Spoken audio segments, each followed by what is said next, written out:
had a great opportunity to be in that game, and even as the game went on, they still had an opportunity to win it late. Unfortunately, their offense wasn't able to quite get going, but the defense played exceptionally well, as well as special teams were very effective. Ben Thompson, Stefan Osman, Charles Peltro, Alex Hutchinson, and Courtney Bishop all had a great day against Laval, and we hope for more of that today. The offense was a little bit slow getting going last week, and I think that'll be important to change tonight against Bishops. And speaking of the offense, one of the big stories coming out of that game was the return of quarterback Jonathan Collin, who took over for Ryan Bondi in the second half of that game. Collin will start tonight, which will be his first starting assignment in 13 months, as he hurt his left knee, tore his ACL, LCL, and hamstring all the way back in the 2010 season opener. Yeah, it's been a long 13 months for J.C. Collin. His perseverance through this all, it's been a challenging 13 months for him. He's gone through many surgeries, lots of rehab, lots of strengthening. And to really have him start tonight is just a real tribute to his hard work, and sure is going to be an emotional boost for all the McGill team tonight.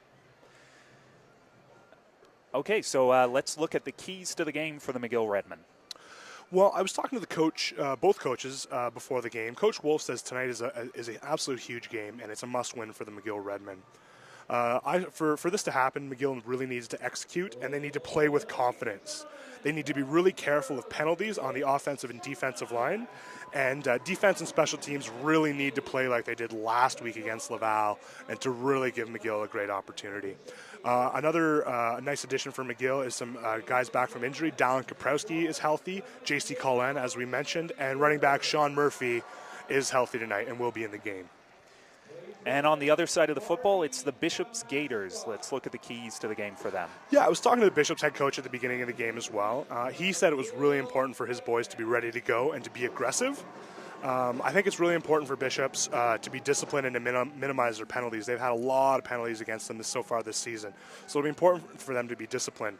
McGill is expecting a pass game from Bishops, so it's really important for Bishops to establish a bit of a run game.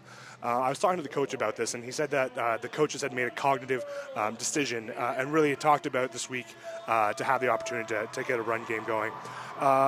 Some returning players for Bishops: O-line Nubar Mareshlian, D-line Ellie Ngoyi, D-line Kendrick Ritchie, and defensive back Harrison Maloney will all be in the lineup for Bishops tonight and will prove valuable for them.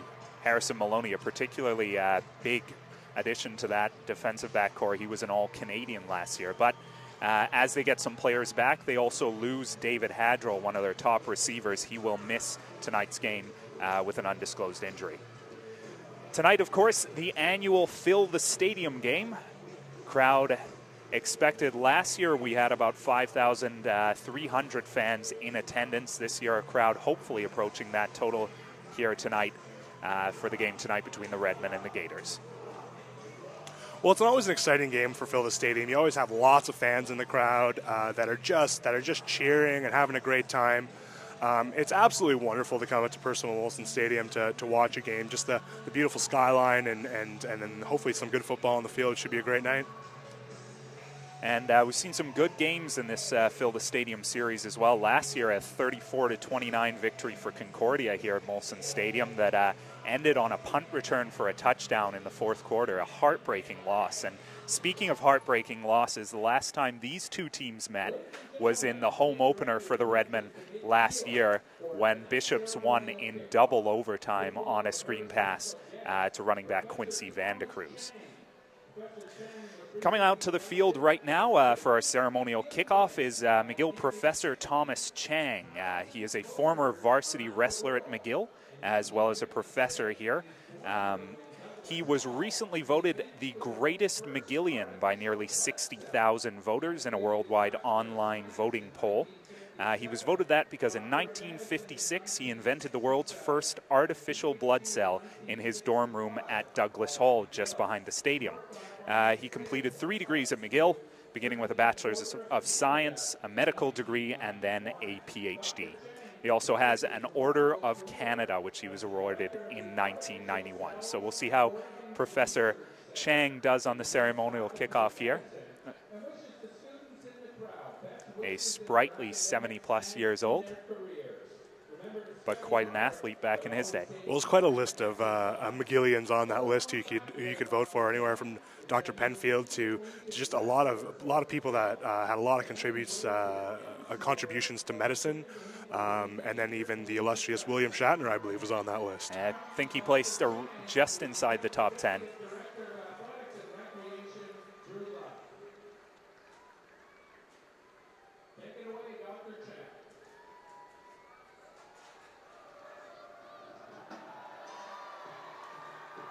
A bit of an onside kick there from Dr. Chang.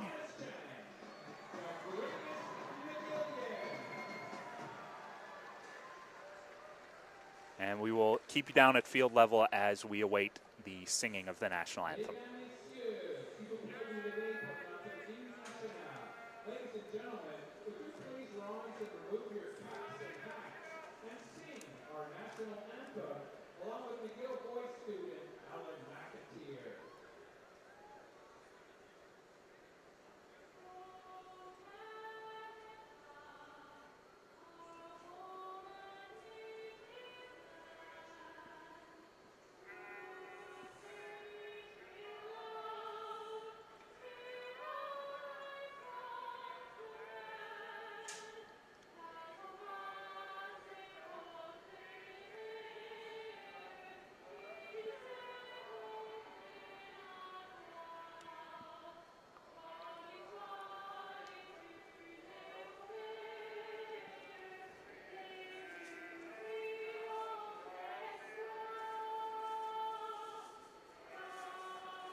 A crucial game for both teams as the 0-4 McGill Redmen gets set to host the 1-3 Bishops Gaiters here at Molson Stadium. Nice night here tonight, few clouds, 17 degrees is the weather. The forecast calls for a little bit of rain later on tonight, and that could have a big effect on the passing attack of the Bishops Gaiters. Well, the passing attack is definitely the biggest part of Bishop's game. Running game has been not necessarily there for Bishop so far this season. The coach did say that he wanted they wanted to make a conscious effort to really get a running game going, and I think for them it'll be a good opportunity against McGill tonight. I believe McGill is really going to try to focus on shutting down that pass game, so they might be forced to try to bring the ball on the ground. Bishops won the toss. They elected to defer, so McGill will receive the opening kickoff. Working out of the west, so they will be going from our broadcast right to our broadcast left. Last win for McGill almost 2 years ago, and it came against these Bishops Gators October 3rd, 2009 at Bishops when they defeated the Gators 21-19 on a fourth quarter field goal by kicker Austin Anderson. So, kicking off for the Gators will be number 13, Matthew Paquette. Deep for McGill are Taylor Kaprowski and Guillaume Laflamme. No J.P. Paquette for the Redmen here tonight, as that kickoff fielded by the Redmen and brought out to the 35-yard line. That was Kaprowski on the return. Well, it was our first opportunity here to see the offense of McGill University Redmen. Coach Wolf said that they've had an impressive week, very positive attitude, lots of energy. So we'll see if some of that translates to the field. And a bit of a surprise, we were told before the game that Colin would be starting if warm-up went well, but it is Dallin Kaprowski, the rookie, under center for the Redmen on the first drive. The youngster pitches out to the returning Sean Murphy. He'll break that one wide to the right-hand side, pickup of 6 or 7 on first down, and a good play by the Redmen to get started. Yeah, some great blocking from the receivers there on the far side of the field. They really stocked their block up well and managed to get a nice gain on that run play.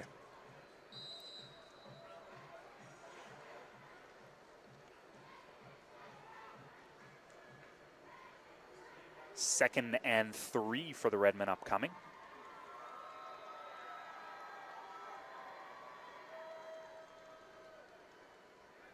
Kaprowski looks to his left.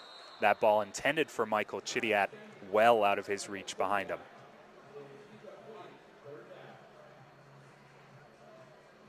So a 2-and-out for the Redmen. There's an opportunity for the special teams to come into play. Was hoping that maybe the offense could get a bit of a drive going there to start the game, but there'll be lots more opportunity for them. Thomas Silva on to punt for the first time this game. He's averaging almost 40 yards per punt this season. Deep for the Gaiters, Alexander Fox. He is a dangerous returner, averaging just over 11 yards per punt return. But they will punt away from Fox. That'll be bounced just out of bounds at around the Bishop's 21-yard line. Well, that ball took a nice bounce from McGill there. I was lucky that they didn't get a no yards call, but certainly worked out to McGill's favor. First opportunity to see Bishop's here tonight. The Gaiters with the best passing offense in the CIS, averaging 340 yards per game. Last week in their loss to Montreal was the only time this year that they've been held under 300 yards, and they still managed 233 yards in that game. Well, Jordan Heather has been really good for them as well. It is Heather under center, pulls down a bit of a high snap, looking over to the sideline. That is caught by Jeff Coventry. Pushed out of bounds by Matty Awesome, just right around the first down marker. I think they'll spot him for 9 yards. This is a quick pass by Bishops. Not really an opportunity for the D-line to have any effect. A nice 9-yard gain for the Bishops offense.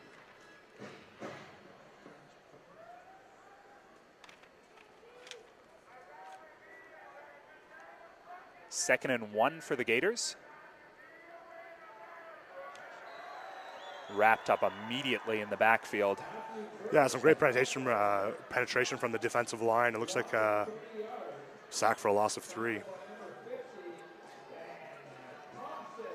Matt Burke was the ball carrier. Ben Thompson hauls him down for a loss of about 3 yards. Thompson, that is his 8th tackle for a loss this season. That number leads the Quebec Conference.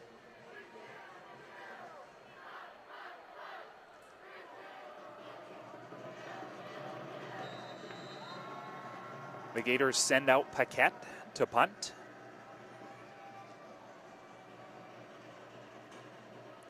After each team trades a 2-and-out.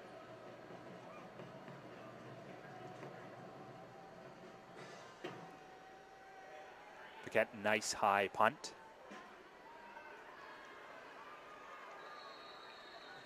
Fielded, I believe, by Guillaume Laflamme and brought down immediately.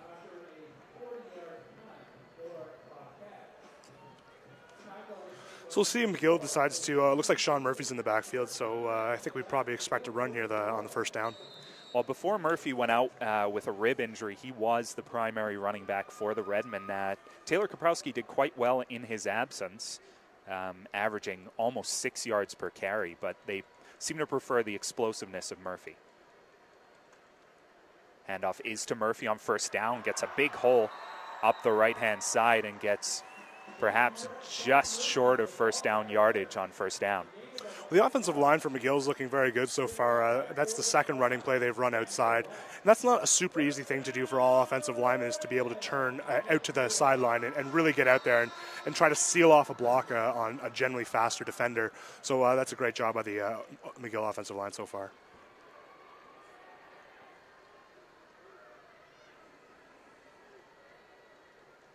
Redmen did get enough for the first down, so a pickup of 10 for Murphy. Brings up another first down for the Redmen, their first of the game. Kaprowski Passes to the sideline, and that is complete as Gabriel Aubry comes up with the pass, and the Redmen will move the chains again. Gain of 11 yards for Aubry. It was a positive start to this drive so far. Nice and calm in the pocket. Downs looking very comfortable. It's terrific. Kaprowski, the youngest freshman quarterback to start in the McGill football program's history. He started week 1 at Montreal, where he picked up one of only 2 touchdowns the Redmen have scored all year on a rushing play. Handoff on first down is to Murphy.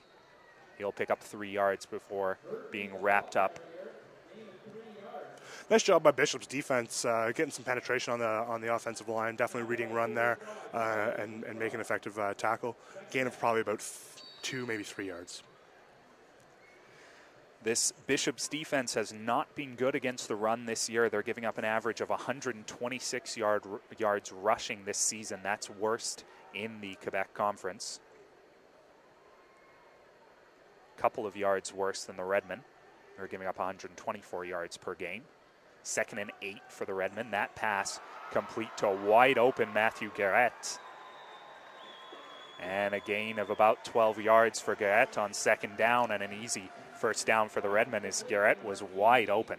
Well, again, that's great blocking by the receivers for McGill. Really to get downfield and lay on a block and just hang on. That's a great job and a nice first down. Garrett's been a nice story for the Redmen, leads the team with now 18 receptions for almost 200 yards this season.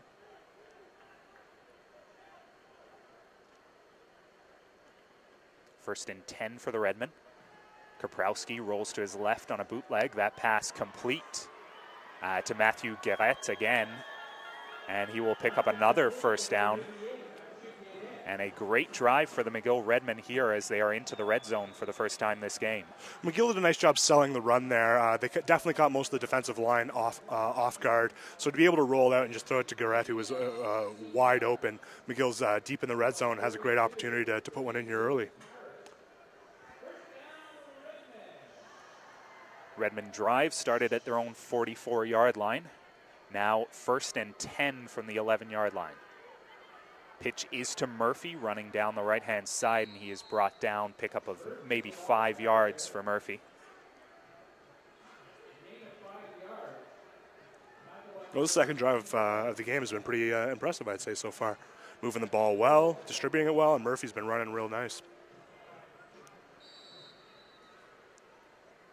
And this mix of running and passing is something that we haven't seen a lot from McGill Redmen team over the past, 10 years perhaps. As the Redmen primarily a passing-based offense, but tonight against a suspect Gaiters run defense, working Sean Murphy quite well thus far. Several receivers in motion. Looks like a time count violation against McGill.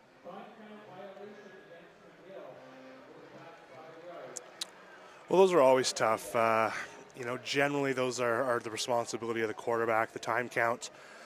It's tough in this one end zone that they were facing as there's no time clock at the end, so it's really hard to see always where the time clock is. But it is the responsibility of the quarterback generally to be aware of that and to avoid penalties. And again, important to note that this is only the 3rd start of Dallin Kaprowski's career. 4th start of Dallin Kaprowski's career. So still a young man in a game primarily played by men in their 20s. Kaprowski just 18 years old. So 2nd and 10 for the Redmen. Kaprowski looking to the end zone. That pass broken up. Excellent coverage by O'Shane Daly. Yeah, Daly was right on him like glue there. There was nothing happening. Great coverage. And the Bishop's strength this season has been in their defensive backs. 9 interceptions for the Gaiters this season. They also have the best defense against the pass in the Quebec Conference. Well, here's a positive for McGill. It's unfortunate you couldn't go in and get that touchdown, but you're certainly right in Austin Anderson's field house here, being able to kick a nice 17-yarder. Anderson is 4 for 6 this year. This one will be from 17 yards. And Austin Anderson is good from 17 yards as the McGill Redmen take a 3-0 lead. Well, kicking's a big part of the Canadian game, and when you have a kicker as skilled as Austin Anderson, it's really, really a benefit. He is pretty much most of his career here at McGill been pretty much money from pretty much 40 yards on. So when you have a kicker that can really boot it in distance, it really gives your team an advantage. It's just about your offense getting in a position to really be able to use that advantage.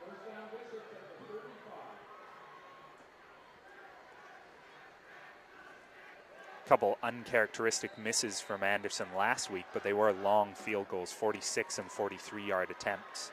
I believe one of them was blocked as well. The Gators will start from their own 35-yard line. Heather looking to his left. That pass broken up beautifully. Yeah, Joff Goran really stood up there and swatted that ball away. Having none of that. And Goran is having a superb season. Leads the conference in tackles by defensive back. 22.5 this year. So second along here, big opportunity for McGill's defense to try to get in the face of Heather. Trying to make him rush a pass here, rush his decision.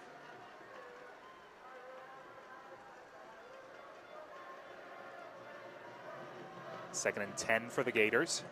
Heather fires, that one almost picked off as Matty Awesome had it come in and out of his hands. And Heather has not looked sharp thus far for Bishops. Well, it's a great job by the defense, too. They're definitely reading that shorter pass game that Bishops is looking at. Definitely looking for the pass under 10 yards. So McGill definitely has made an adjustment, and they're covering up that better. And definitely great coverage there on both swatted balls away and a chance for an interception. So we're going to see Bishops punt again. Matthew Paquette punting again for the Gators, averaging 39.5 yards per punt this season. End-over-end ball, fielded by Guillaume Laflamme at his own 37-yard line. He returns that for about 6 yards, and the Redmen will take over from their own 43. Yeah, not bad field position for McGill. We'll see if they can keep the ball moving like they were, or if Bishop's defense has made an adjustment here. We'll find out. An impressive drive for Dallin Kaprowski and the Redmen offense in their last time out. And sustained drives have been a big problem for the Redmen thus far this year. Well, the last few years, but certainly this year.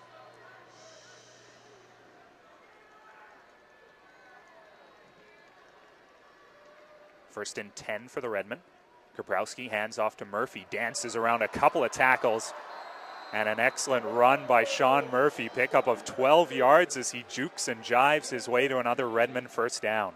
What a nice individual effort from Sean Murphy there. He definitely danced around at least two tacklers and did a nice job getting a first down. And that's something you said before. It's the explosiveness of Murphy that they like about his game, isn't it? Yeah, you definitely, you're in one gear to the line, and then you explode through the line, and you hit another gear, and that's what he does beautifully. First and 10 at midfield for the Redmen. Kaprowski dumps it off to Murphy, and he'll pick up a couple of yards before he is wrapped up by Jermaine Lewis-Paris. Yeah, Downs looked pretty comfortable. That was probably his weakest pass so far this game. Definitely not super accurate. But, a positive play was made on it, and now you're in second and long situation.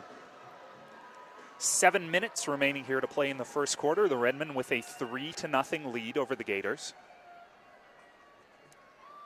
Apologize for the score bar thus far. We will update it in just a moment. 2nd and 7 for the Redmen. Kaprowski looking to his left. That ball a little low, but caught by, I think that's Bobby Michaelberg. Yeah, Bobby, that's what Bobby does well. He's great at going downfield, finding space and waiting for the ball, and that's what he did there, and had a great first down for McGill on a second down situation. It's a great conversion. And a nice guy for the Redmen to get back. He missed a game or two with a hamstring injury earlier this season.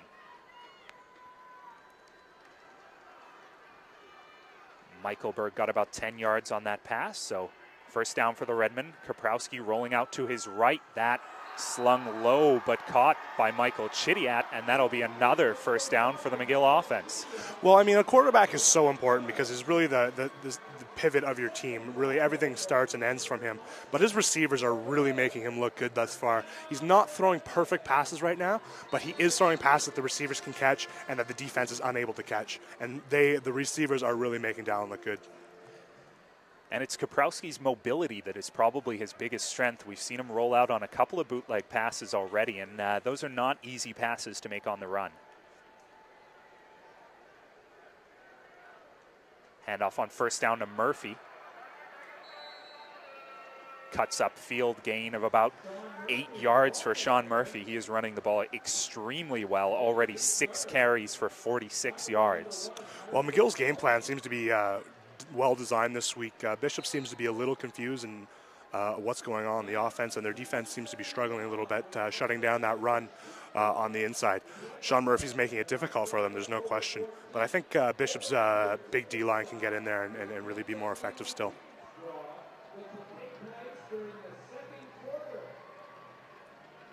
Sean Murphy already bested his season total. He had 10 carries for 34 yards coming into tonight. He's already got 46 yards on the ground, and we're less than 10 minutes into the first quarter. Well, we have an injury timeout right now. I'll just take an opportunity to mention the offensive line for McGill. Anthony Tambellini is playing center tonight. This is his second week. He started last week against Laval. And Robert Ravensburg, who has been the center, has moved over to guard. And I think that what this does is it gives Rob, who's a little bit more physical, an opportunity to play that guard position. And Anthony, who's really a really smart, experienced football player, it really gives him an opportunity to go in and kind of lead the troops out there. So I think it seems to be a positive move thus far, as McGill's really moving the ball well, and I think it really starts from the offensive line. And Coach Sonny Wolf did say that this was, in his estimation, the best offensive line he's had in his 5 seasons at McGill.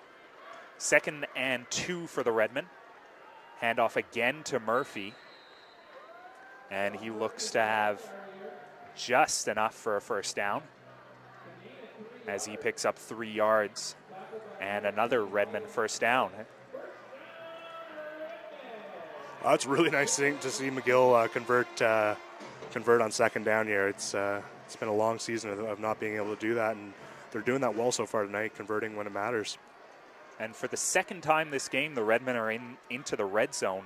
In the past 4 games combined, McGill had only made 5 trips to the red zone, so that's an encouraging sign. Here's Murphy. Another explosive run up the right-hand side will gain about 9 yards, and Sean Murphy continues to rumble downfield. Well, it seems like McGill's is focusing on moving the ball outside. I feel like perhaps they're trying to take advantage of Bishop's defensive line by making them run towards the sideline. And they're not really going north-south right up the middle. So it's really making Bishop's defensive line work, and they're looking pretty tired here so far. Second and 1. Murphy still the lone back, 3-receiver set. Kaprowski will keep it himself and plunge ahead and looks to have enough for a first down, but we'll wait official confirmation.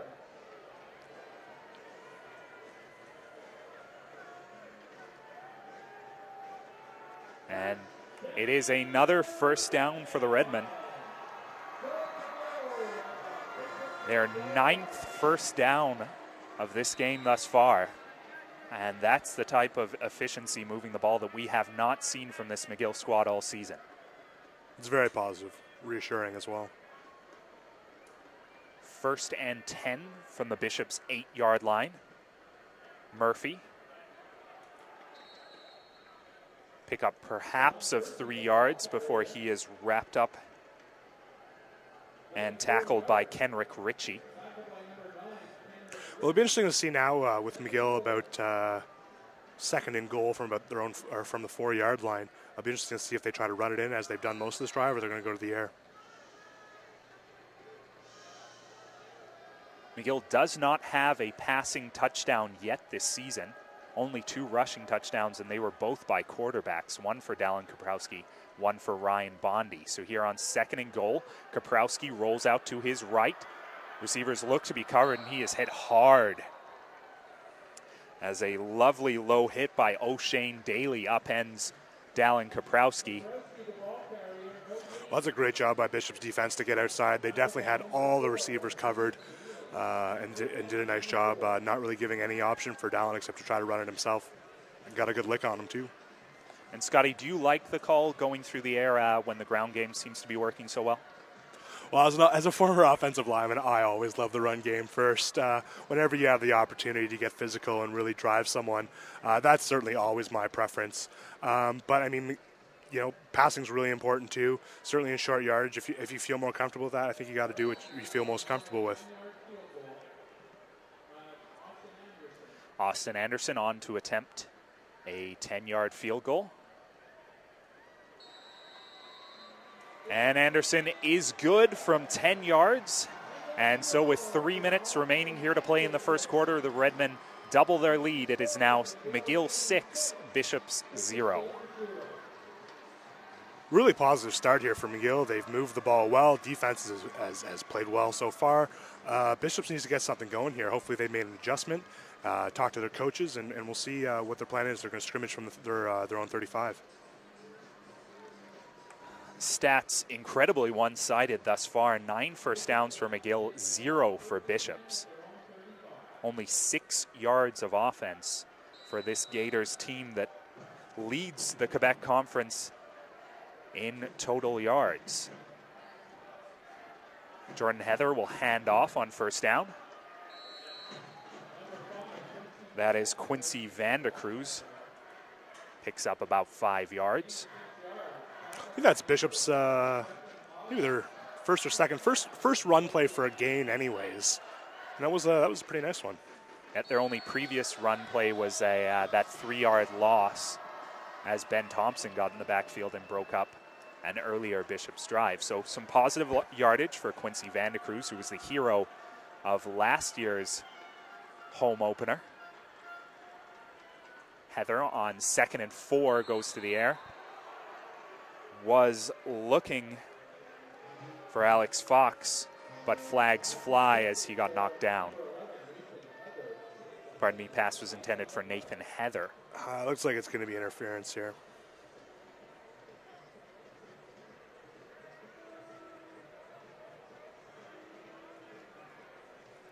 Looking for the brother-to-brother connection, but it will be a pass interference call against the Redmen. So a first down for the Gaiters, and that is a rare circumstance indeed, as we have brother pairs on both sides of the football, as Jordan Heather, the quarterback, has his brother Nathan as a wide receiver, and McGill quarterback Dallin Kaprowski has his brother Taylor as one of the running backs for the Redmen.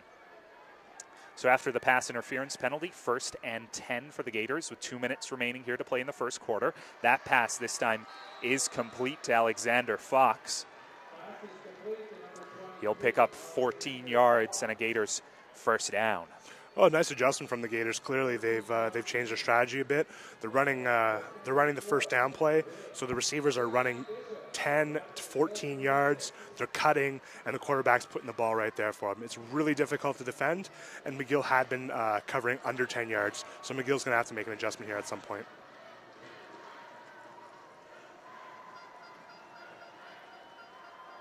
First and 10, Heather takes the snap and runs it himself.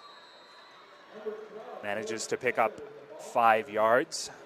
Heather actually leads the Gaiters in rushing yards this season with now 91 yards. Well, it's a really nice tool that you have an option when your quarterback can run the ball. It really makes the defense think. It keeps them on their toes because you have to be aware of the pass, the run, as well as the quarterback tucking it, running himself. So it really stretches out the defense that much more. So it's really vital when you can have an offensive quarterback that has that option for you. And as we mentioned earlier, the run game has not been good for the Gaiters, dead last in the queue in rush yards, averaging 67 per game. Flags fly here on 2nd down. And it will be a time count violation against Bishops. Well, that's a time count violation for each team. I'm not exactly sure. We can't see the time clock from where we're seated up here in the booth. But I'm not sure if it's operating or if they're not seeing it or if it's just the quarterback's taking too much time. Penalties have been an issue for the Gators all season. Second worst in the conference, averaging 117 yards in penalties per game. So after the flag, it will be 2nd and 10 for the Gators with 55 seconds remaining. Heather fires over the middle. That one just out of the reach of Isaac Barunji. McGill's only rushing 3 defensive linemen right now. Generally, the idea behind that when you run a 3-man rush is that you're going to drop someone else into coverage. So this gives you an opportunity to cover the pass that much more. So McGill has made the conscious decision that they're not as concerned about Bishop's run game and that they're going to focus on the pass game. What that means for McGill is for Ben Thompson and Alexander Hutchinson and Peltro and whoever and Courtney Bishop, who are all on the defensive line, it's a long day because you're going to get double teamed, in some cases triple teamed all day long.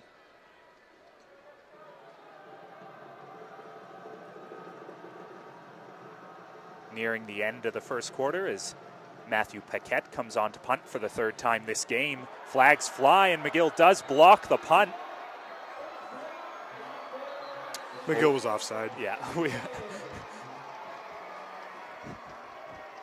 Alex Hutchison was free in the backfield there, but flags everywhere immediately.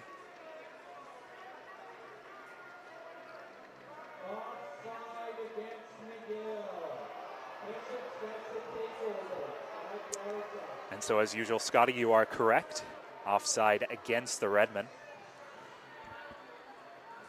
And so we'll advance 5 yards and try it again.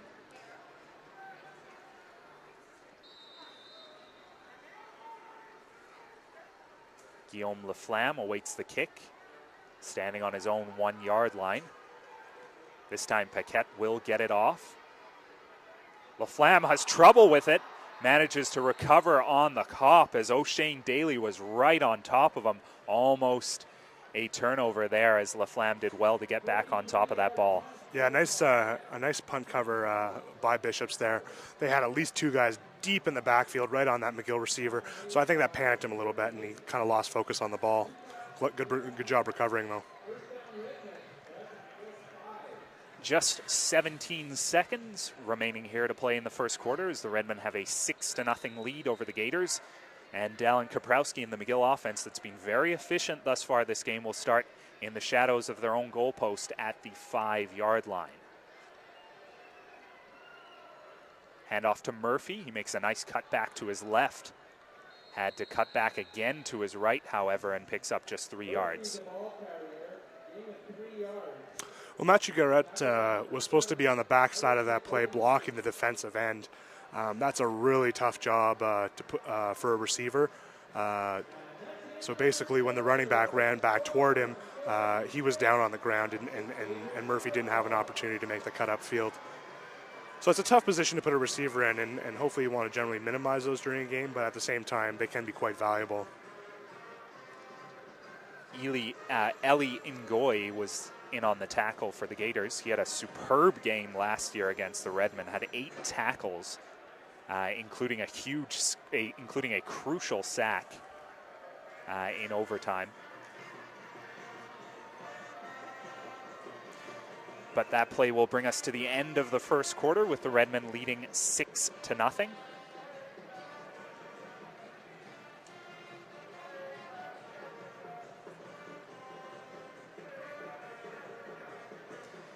The next game for the McGill Redmen comes on Saturday, October 8th as they travel to Concordia to take on the Stingers at 1 p.m. That game will be available on SSN.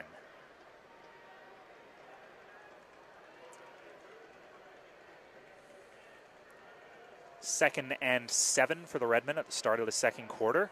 Sean Murphy wide open on the left-hand side, makes a beautiful move to duck a tackle as he just stepped around Jeff Rogers. Pardon me, it was Michael Chidiat, the receiver, not Sean Murphy. As a lovely dodge there by the 5th-year receiver. Yeah, unfortunately, Sean Murphy's taking a knee in the backfield right now. Hopefully he'll be all right. He had a big block on that play. It's a great job by Mike Chidiat to catch the ball, make the defender miss, and get a nice gain.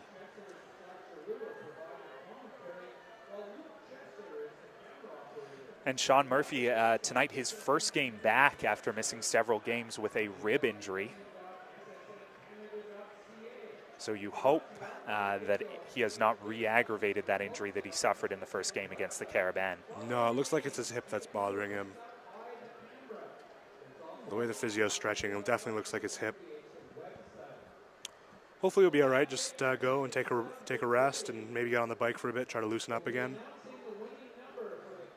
He's averaging 6.5 yards per carry this game, so 65 yards already through just one quarter of play. So that would be a big loss for the Redmen. McGill's offense seems to be a bit different when he's in the lineup too. They just seem to have a little bit more confidence, a little bit more swag, and just seem to be a little bit more aggressive. So hopefully he'll remain in the game after he goes to the sideline for at least a play. But it gives an opportunity for Taylor Kaprowski to come in. And Kaprowski has run the ball well so far this season. Hasn't had many chances to carry it, however. Only 132 yards rushing and averaging almost 6 yards per carry for Kaprowski. But has not had many chances, as they haven't seemed to run the ball as much when Murphy's been out. Handoff, however, is on first down to Kaprowski. He'll pick up 9, maybe 10 yards.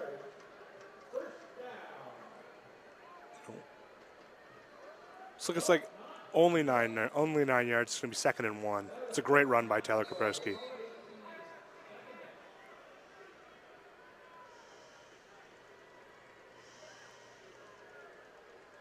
Second and 1 for the Redmen from their own 36-yard line. Kaprowski will keep it again. Dallin Kaprowski, that is. And will get enough for the first down. Great. So second time this game, the Redmen have used the quarterback sneak to their advantage on 2nd and 1.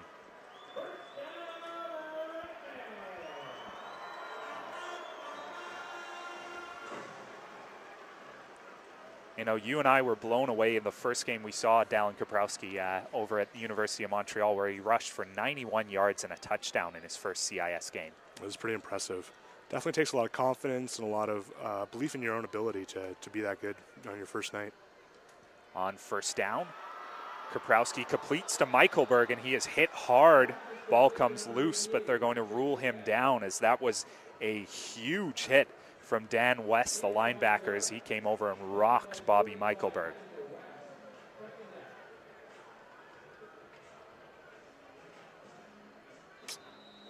Yeah, it looks like Bobby's going to have to take a knee here too. Hopefully he hasn't re-aggravated that hamstring.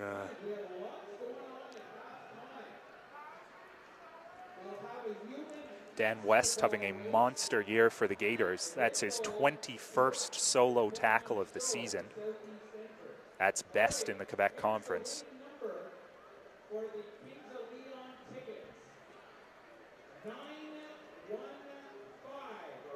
Boy, those are not particularly easy hits to make when you have a receiver coming at you in the open field, and the linebacker did a great job.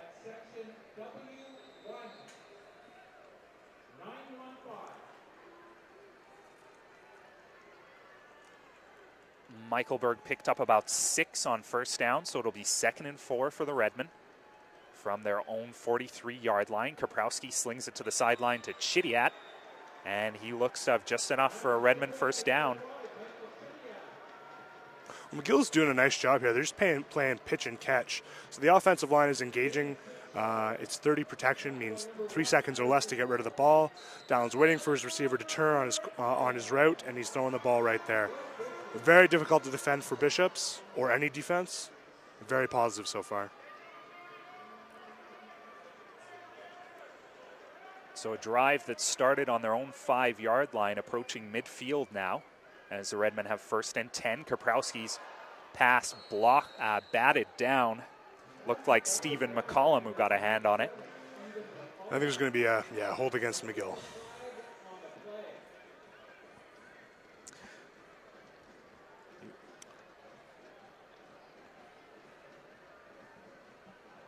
First penalty of the game against, pardon me, not the first penalty of the game against McGill. But the holding penalty will be declined, however. And it will remain 2nd and 10 for the Redmen.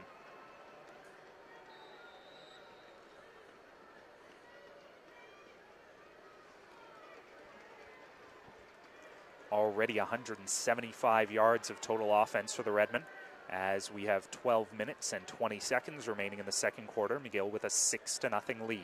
Kaprowski dances around in his own backfield, throws that one, and broken up on a lovely play. Looked like Ryland Smith who got over there and broke that play up.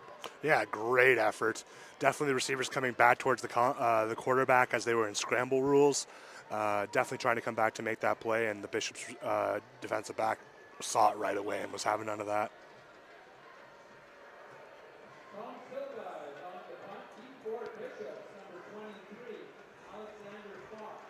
So the Redmen offense stalls at their own 50-yard line, and Thomas Silva will come on to punt, but quite an effective drive in terms of field position, as that started all the way back at their own 5-yard line, and a good 45 yards of forward progress for the Redmen.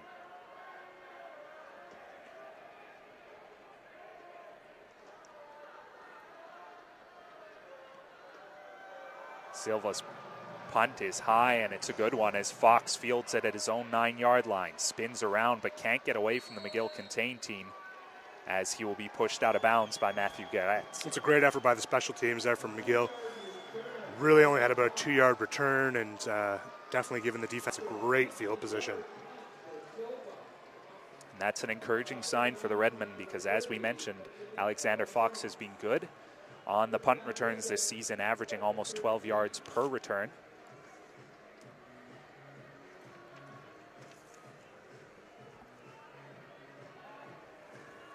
Quickly, an out-of-town score to give you in women's hockey. Preseason action, the McGill Martlets leading St. Lawrence 2-1 on goals from Anne-Sophie Betez and Katia Clément-Hédra.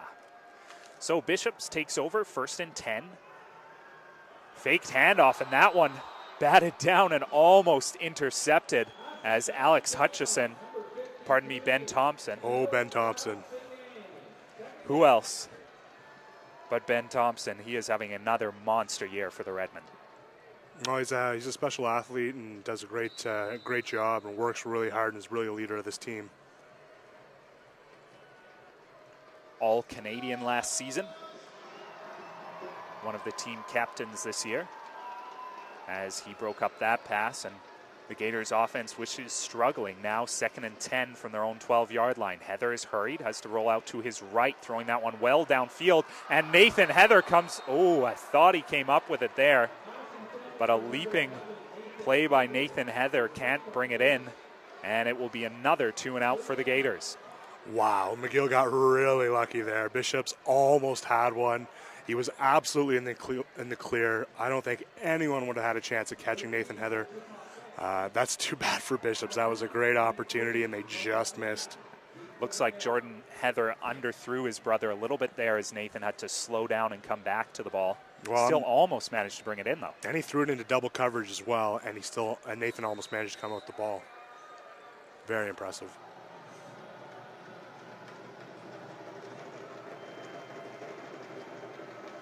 Paquette is on, standing in his own end zone, and he will concede a safety.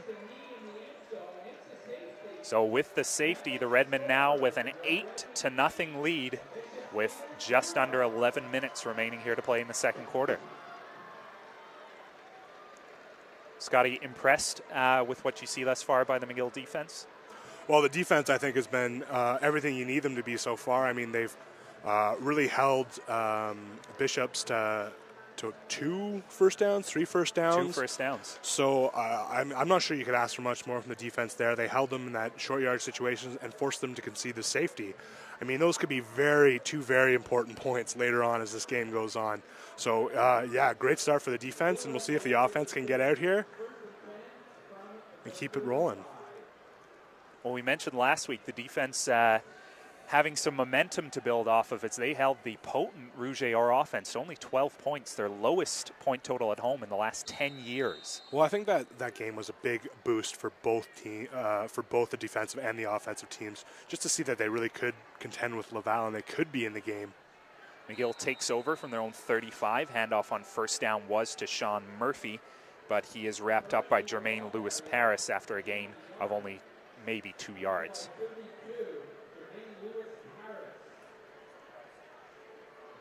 Pardon me, Kaprowski on the run, not Murphy. Murphy still has not returned from that injury we saw him sustain on the last drive. Yeah, it looks like they're working on him on the sideline still, trying to get that hip loosened out.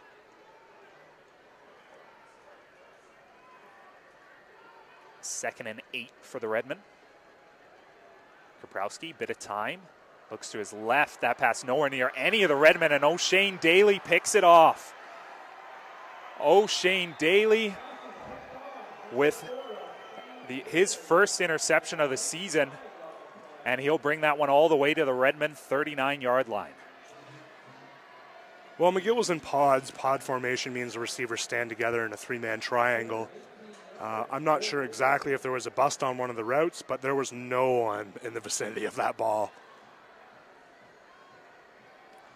Looks like there's going to be an unnecessary roughness penalty on Bishops, moving them back, helping the McGill defense.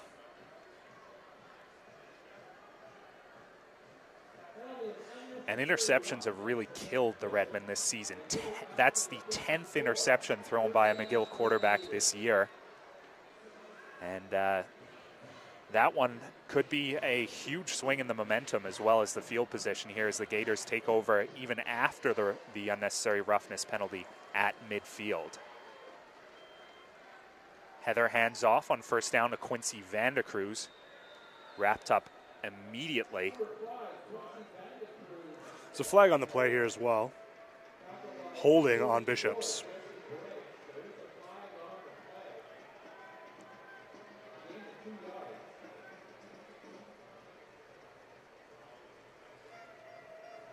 The Redmen will accept the penalty and back Bishops back up into their own end of the field. You know, Matt, one of my keys to the game for Bishops was definitely trying to avoid penalties, and right now they had an awesome opportunity at the beginning of this drive, and now they've just given away, you know, almost 20 yards in penalties. An excellent point is they would have taken over at the McGill 39. Now they're back at their own 46. Heather hit as he throws, but manages to get it away to his brother. Jordan to Nathan on the pass there, and that clawed back a lot of that yardage as a pickup of 17 yards on 1st and 20. Well, that was the first look the McGill defense had on Heather so far tonight. He's been pretty well protected. They got a bit of a hit on him right before he threw the ball. But Bishop still managed to make a reception and get close to the first down. Jordan Heather targeting his brother a lot thus far tonight. He's attempted 7 passes. 4 of them have been in the vicinity of his brother Nathan. 2nd and 3, handoff to Quincy Vandecruz, and he spins through a tackle and manages to pick up 4 yards. Might have enough. Flags come flying after the play.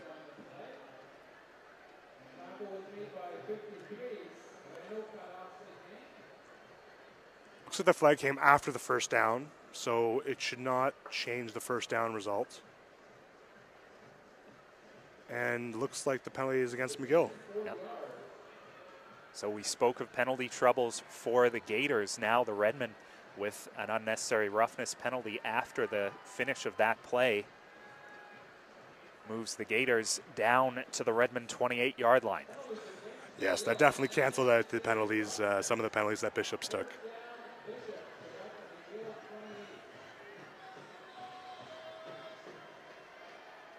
First time the Gators have been in McGill territory all game.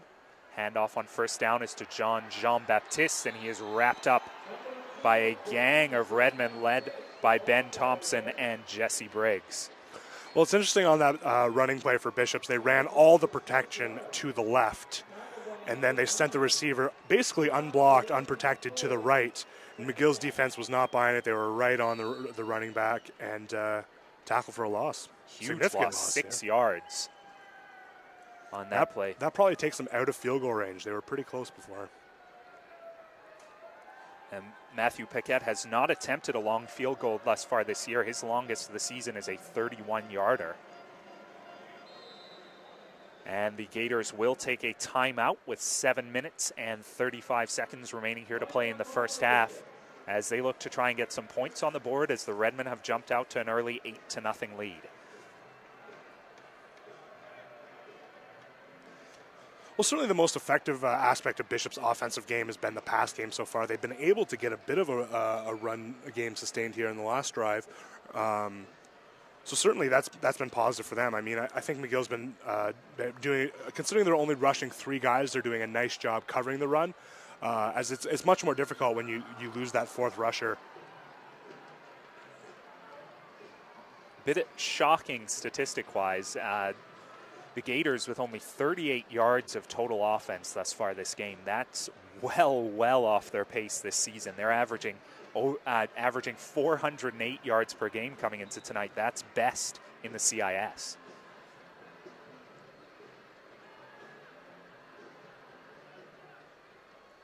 Well, it's certainly a tribute to McGill's defense, and maybe Bishop's offense hasn't quite got it running as smoothly as they want yet.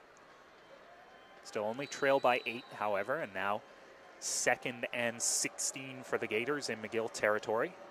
Heather, quarterback keeper, as he'll be run down by Tyler Lavin, but not before picking up, a good 10 yards on 2nd and long. I believe the strategy of that play was more to get back into field goal range.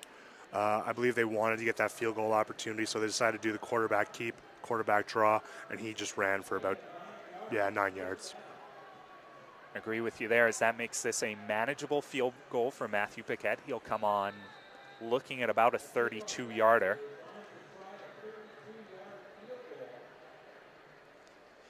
He's been good on 5 of 7 attempts thus far this year. Officially, this will be a 33-yard attempt, and Paquette's kick is good. So Matthew Paquette gets the Gators on the board with a 33-yard field goal, his longest of the season thus far. And with 7 minutes remaining to play in the half, it is the Redmen 8, the Gators 3. I think that was a good timeout by Bishops there, really to kind of settle everything down, really decided what they wanted to do, what they wanted the outcome of that drive to be. And they decided they really wanted to ensure they got some points on the board here. So they did the quarterback draw and really gave the opportunity to the kicker.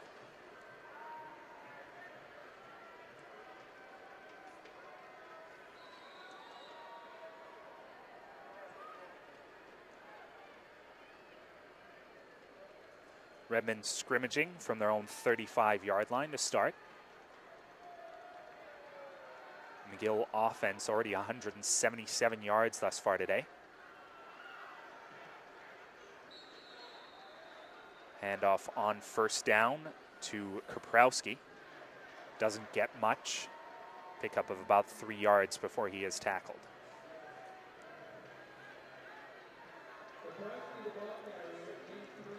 Still early, but the returns with Taylor Kaprowski, that is, at the running back position, not quite as impressive as when Sean Murphy had been in. Yeah, it's an interesting dilemma that they face. Whether or not it's that second gear through the line or what it is, but Taylor doesn't always have the same success. It's unfortunate. 2nd and 7, empty backfield for Kaprowski. He'll pull it down and run himself, looking to get to the sideline, and he does hit just as he was stepping out of bounds. McGill crowd and the McGill bench up in arms as Kaprowski picks up just enough for a 1st down before he was nailed by the linebacker Adrian Clark.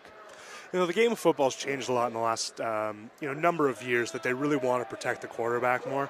But the reality is when the quarterback gets out of that box and he's running the ball, he's absolutely fair game. There is no need to hold up on him unless he is going to slide or clearly out of bounds. And he was neither of those during that run. Agree with you completely. Kaprowski clearly in bounds when the hit by Clark was thrown. Referee right there and elects not to make the call. Did pick up the 1st down, however, and on 1st and 10, we'll sling that one over to the left sideline where I believe that's Matthew Guerrette comes down with it. his 4th catch of the game already.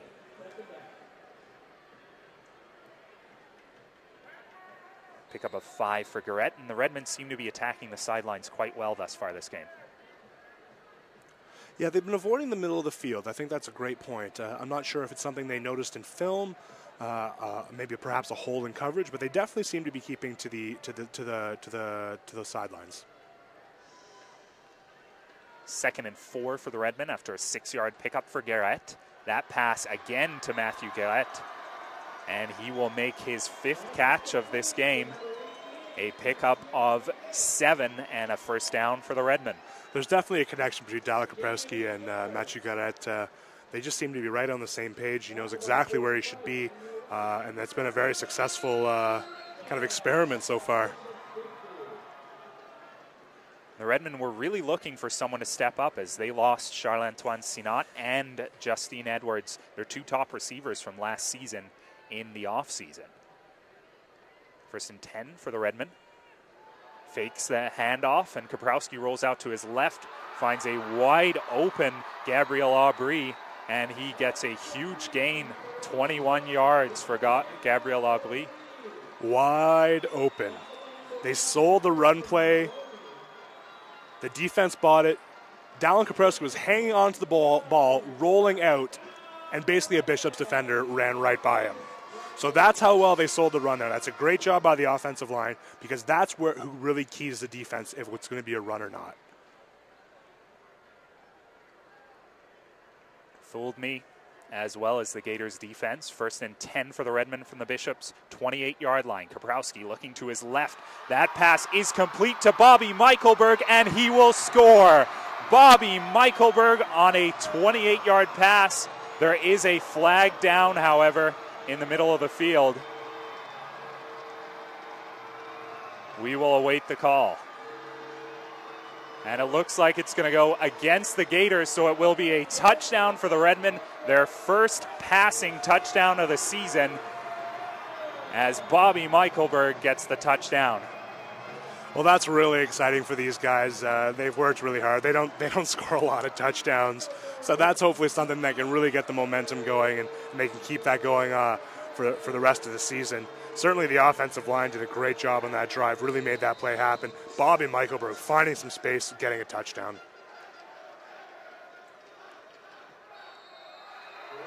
The extra point is good as Austin Anderson kicks it through to give the Redmen a 15-3 lead. And you mentioned they don't score touchdowns often. That's just the 3rd touchdown of the season for the McGill Redmen. As I mentioned, the 1st passing touchdown of the year. Well, it's great to see a leader like Bobby Michaelberg, veteran on this team, really step up, really kind of take the ball and really take it to the end zone. And hopefully, this will just help keep sparking this team that has played really well so far this first half. Bishops are still in this. It's not even close to being over. So if you're a fan of the Bishops Gators, don't fear. There's lots of game left here. And if you want to follow the Bishops Gators on Twitter, it's @BishopsGators is their Twitter handle. So feel free to follow them. The 5th-year senior from Montreal, Bobby Michaelberg, gets his 1st touchdown of the season. And important to note as well that is the 1st career passing touchdown for Dallin Kaprowski. I hadn't considered that, but that's a great point. That's exciting for him, and I know his parents are here in the stands tonight. I'm sure they love that as well. I'm sure they have lots of family and friends watching the broadcast as well at home. Kaprowski brothers have been active thus far this game. Stephen Turner takes the kickoff, runs it out, can't get much as he's hauled down at his own 17-yard line as the Gators perhaps turning to their special teams to try and get some momentum, but not getting much there. Yeah, it was a great coverage by McGill. They've definitely playing with some confidence right now. They've got energy. You can see it in their step. Bishops need to have something really positive happen to get some energy back in their game as well. The Gators coming off a tough loss last week to the Montreal Caravan. They have a pretty difficult schedule remaining as they hope to claw their way into playoff position. They have a game at Sherbrooke next week, two games against the Laval Rouge et Or, and then a return engagement against these McGill Redmen. So sitting at 1-3, the Gators trying to get something going here as Heather slings it out to Stephen Turner. He's brought down after a gain of 4 as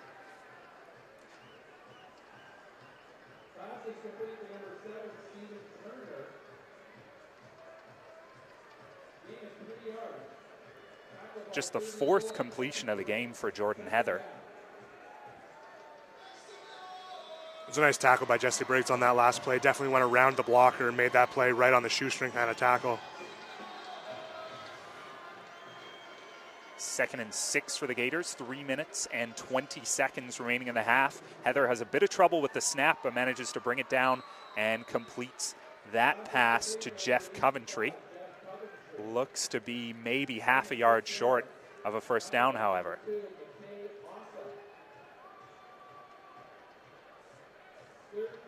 Coventry had to go to the air to bring that one down, otherwise he probably, well, he would have had easily enough for a first down. It was a nice job by the defensive back to really stop him from getting that first down, because I think where he caught the ball, he was probably in first down type territory, but I think the McGill defender held him up and moved him back and kind of touchdown short of the first. An excellent point there. It was Matty Awesome on the coverage. He's had a heck of a year for these Redmen, already 16 and a half tackles on the season. He's been a real nice addition to their defensive backs.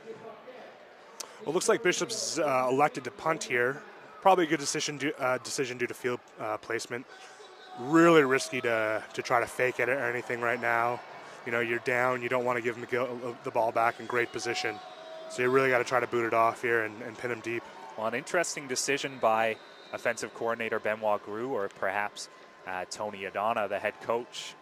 Not sure I agree with you. I think half a yard, difficult field position, but I think half a yard on third down is attainable for these Gators. But they will elect to punt as Paquette, a booming kick, backs Guillaume Laflamme up to his own 40-yard line. He makes a couple of moves and manages to pick up about 5 on the return.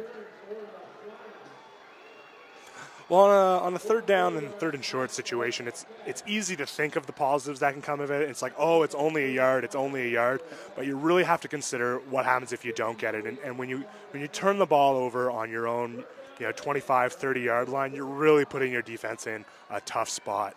So I think the punt is certainly in this case, at this point of the game, still only the first half, it's probably the safest bet. You're dead right there. Already trailing by 12 and backed up all the way in your own end. Definitely a safe call for the Gators. 1st and 10 for the Redmen from their own 45-yard line. Handoff is to Taylor Kaprowski. He makes a couple of cuts and gets into the secondary before he's brought down by O'Shane Daly. As Kaprowski, an assertive run there. Yeah, definitely nice secondary effort. He got into the backfield, he made a cut, and then he exploded through. So he needs to run the ball, keep running the ball like that, and he's going to have success. He's had so many opportunities, and it's just not always worked out for him. But he keeps running like that, man. It's going to be tough not to give him that starting job. And it's something he's flirted with a lot for his years here at McGill, especially with Andrew Hamilton coming in a couple years ago and taking that starter's job away, and then kind of rotating with Sean Murphy over the past couple years. But there is Kaprowski making a strong case with a big pickup on 2nd and 2 as he gains about 11 yards to move the Redmen into Gators territory. That's exciting to see. That's a great play call. Bishops was certainly expecting pass there, as McGill has passed on every second down opportunity so far this game. So they ran the ball, got a great first down. It was really well executed by McGill. Great play call.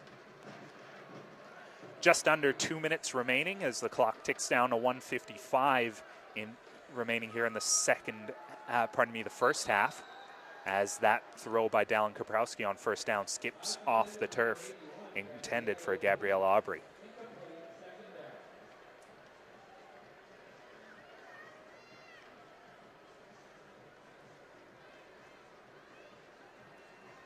It's been a nice mix for the Redmen thus far. 19 attempted passes, 19 runs. And that type of split is not something we're accustomed to seeing from a Redmen football team.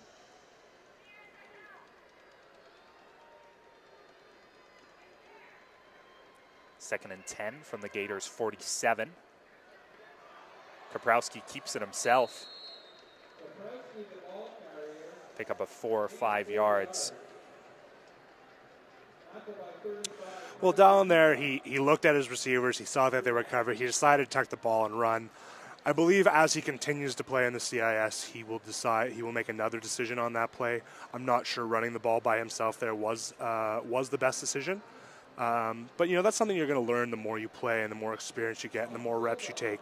So definitely still a learning process. But gives McGill an opportunity to punt the ball off here and give the defense a great opportunity again. He's a brave young man, Dallin Kaprowski, just returning from an injury and didn't even think of sliding there on that play. Went head first into the Bishops linebacking core. Thomas Silva on to punt. Alexander Fox gets it at his own 6-yard line, cuts back to his left, and then a great tackle. I think that was Joff Gorin. Sticks him at the 5-yard line. 37-yard punt by Silva and a return for essentially no yards by Alexander Fox. Yeah, Fox tried to jump out of the way of that tackle, and the McGill player caught him right in midair.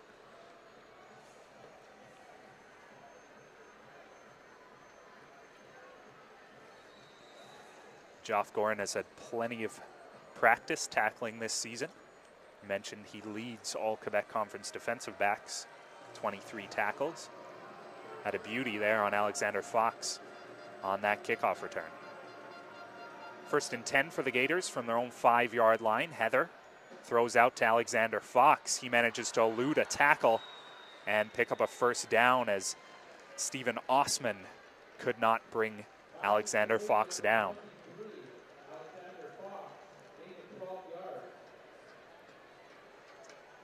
Well, it was a nice play for Bishops. Hopefully they can use that as some momentum here and try to get something going late in the second quarter. About 1 minute and 14 seconds to go.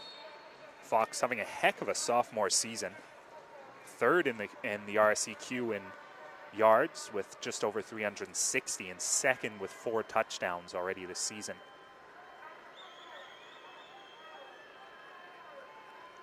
Heather on 1st and 10. Complete to Stephen Turner. Wrapped up right away. I think that was Jonathan Woodley. No, I think it was Jesse Briggs. Jesse Briggs, pardon me. No problem.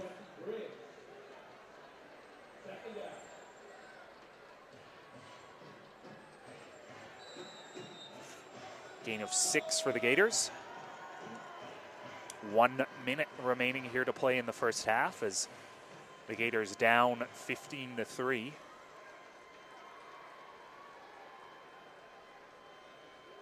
Second and 4. Heather looks to his right, complete to Fox, as he will get enough for a 1st down. Definitely a nice adjustment here by the Bishops Gators on this offensive drive so far. They seem to have a plan. They seem to be executing it. They seem to be getting 1st downs, and this has been a nice start. If they can continue to go this, maybe they can get a touchdown here or get some more points on the board before halftime, and then they'd be in much better shape going into the second half.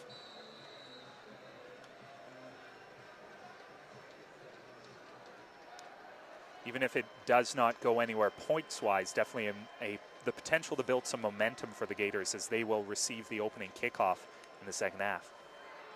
Flags fly as Heather runs to his right and will throw. That one broken up by Joff Gorin on the far sideline. Bishops is way offside. The receiver on the side of the field where the fans are, you can see on camera, they were way offside. That is the 20th offside of the season against the Bishops Gators. As we mentioned, penalty trouble, but that's a stunning number. You know, the difference between a great offense and a poor offense is really all about timing. It's about timing your run up to the line, exploding through the line, getting blocks off the line. So timing is everything for an offense, and if your timing's off, you're not going to have a lot of success, and it seems like Bishop's timing has gotten better as this game's gone on. 23 seconds remaining here in the first half. 2nd and 10 for the Gators. Heather steps up and completes that pass to Alexander Fox. He's running backwards, but manages to elude a couple of tackles before Matty Awesome brings him down with a little bit of help from Francis Burdett.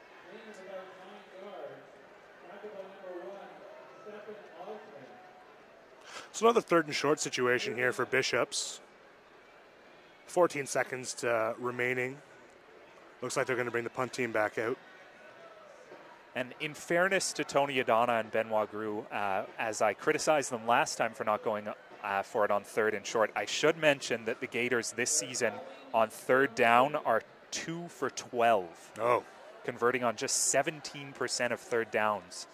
So given those numbers, I can definitely understand why they made the call to punt earlier this game. So my apologies to the coaching staff of the Gators for my armchair coaching.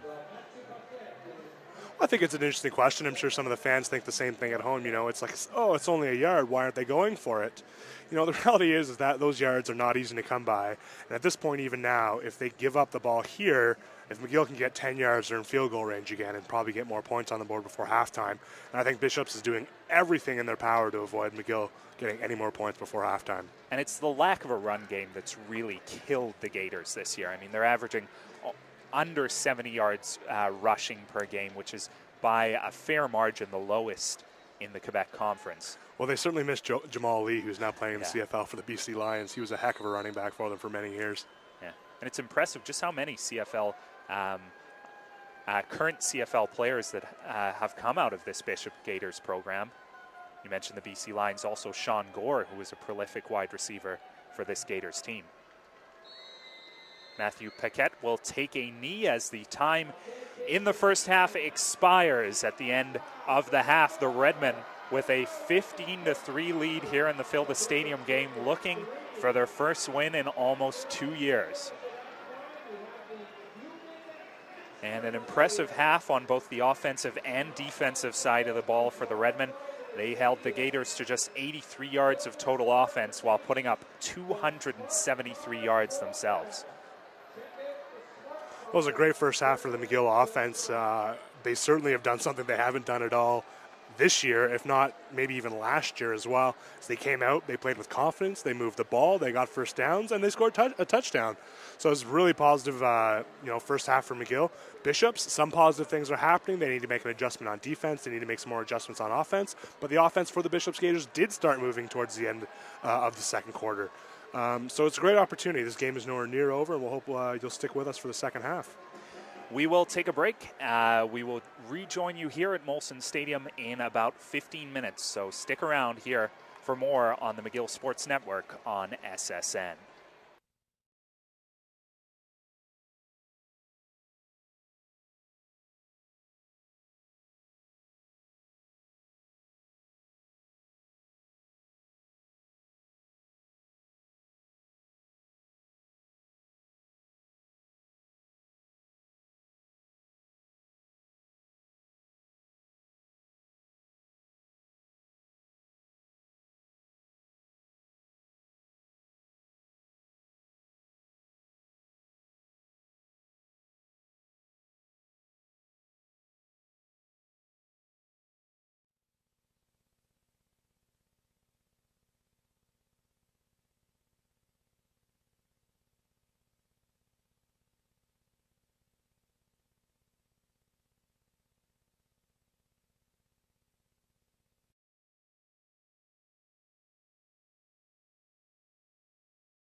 The McGill Sports Network on SSN is brought to you in part by Ye Old Orchard, the original Montreal neighborhood pub, now with 4 locations to serve you, in Pointe Claire, downtown, NDG, and only a few blocks from the stadium at 20 Prince Arthur West.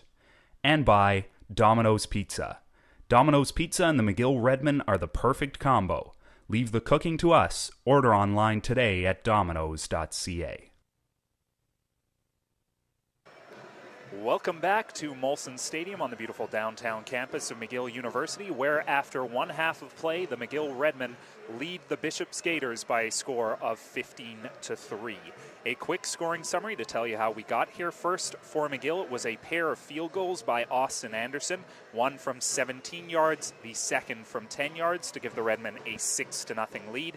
Then, into the second quarter of play, Bishops chose to concede a safety, giving the Redmen an 8-0 lead. And then Bishops with a field goal, Matthew Paquette from 32 yards to get Bishops on the board before Dallin Kaprowski threw the first passing touchdown of his CIS career, a 28-yard pass to fifth-year receiver Bobby Michaelberg to give the Redmen their 15-3 lead. Matt Chesser here alongside former Redmen offensive lineman Scotty Giroux. And Scotty, what do you expect to see here in the second half? Well, it was a great first half for the McGill Redmen. They really need to keep their confidence going. The offense is rolling. They need to keep it going. They need to stay positive. They need to keep the run game going. They need to keep the pass game going. Spread the Bishop's defense out and keep having success. McGill's defense is playing quite well. They really need to keep up this level. It's very similar to how they played against Laval last week. If they can keep this rolling through the second half, I think Bishops will be in tough to really score a lot of points against McGill. For Bishops, the game is nowhere near over. It's 15-3, still lots of football left. The offense was starting to work at the end of the second quarter. They need to keep working, keep trying, keep digging, find some success. For the defense, they need to shut down the McGill run game, because with McGill's run game going, it really just gives them too many threats to cover. So if Bishops can shut down McGill's run game, force them to pass, I think they'll be in a much better position to try to win this game. And really cannot understate the importance of this game for either team. Not overstate the importance of this game for either team. McGill coming into tonight 0-4, really an essential game for them to win, as they've got 2 games left against Concordia, 1 more against Bishops, and then 1 against Montreal. Well, Coach Wolf said at the beginning of the game, I was chatting with him, he said that this was the best week of practice that they've had. Lots of effort, lots of confidence, and he said that there's no doubt that this is a must-win game tonight. It all starts here. It's a big game. It's almost like a new season for the Redmen if they can win. And for Bishops, no less important. They're 1-3. Their only victory coming in interlocking play against Mount Allison, who they defeated 36-23. And they've got 2 games left against Laval, as well as 1 against Sherbrooke and a return engagement against McGill. So really a crucial game for them as they try to catch Concordia, who sits in 4th at 2-2. Anderson to kick off. Bishops had won the coin toss originally, elected to defer. The pass is fielded by the Gaiters. A couple nice moves there by Quincy Vandecruz as he runs that out to the 35-yard line. Yeah, nice return there. He found a hole and he hit it and had a great return. But the 35-yard line for Bishops. So a 31-yard return for Quincy Vandecruz. As we see the Gators offense for the first time this half, Jordan Heather, a disappointing first half for him as he threw 9 passes for 81 yards, the lowest total he's been held to in a half this season. Heather hands off to Vandecruz. Faked the handoff and rolled to his right, and that pass finds a wide open Nathan Heather down the right-hand side, and he will score on their first play from scrimmage of the second half. Jordan Heather with a long bomb to his brother Nathan, and the Gators have their first touchdown of the game. Well, Matt, we've seen all day long the brothers trying to make that connection. There's been a few opportunities for Jordan to pass to his brother. This time they connected. He made no mistake, right into the end zone for a touchdown for Bishops. 75-yard pass from Jordan Heather to his brother Nathan, and as you mentioned, he'd be looking for his brother all day, and there he got behind the McGill coverage and down the right sideline. Yeah, it looks like Bishop's made that adjustment in the over halftime. They talked with the guys, the coaches that came down from the booth. They said, maybe here's a hole in the defense. Let's try throwing the ball there. They did, and they were successful and have a touchdown to show for it. Bit of confusion there getting the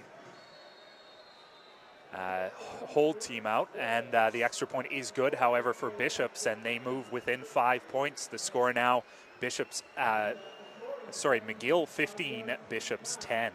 Well, Matt, it was less than 35 seconds ago that I said this game was not over. Certainly not for Bishops. And, they've come out here, right, and they've made it almost a brand new game here. And that's the dangerous arm of Jordan Heather, as that is the longest pass he has thrown this season. His previous long was 65 yards. That one, 75-yard brother-to-brother connection to get Bishops their first touchdown of the game.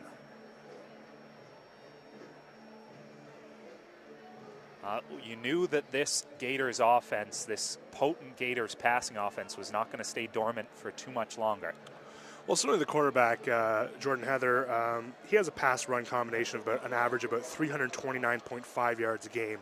That means of him throwing the ball and him running with the ball. So I thought it was quite unusual that we hadn't seen those stats so far in this game.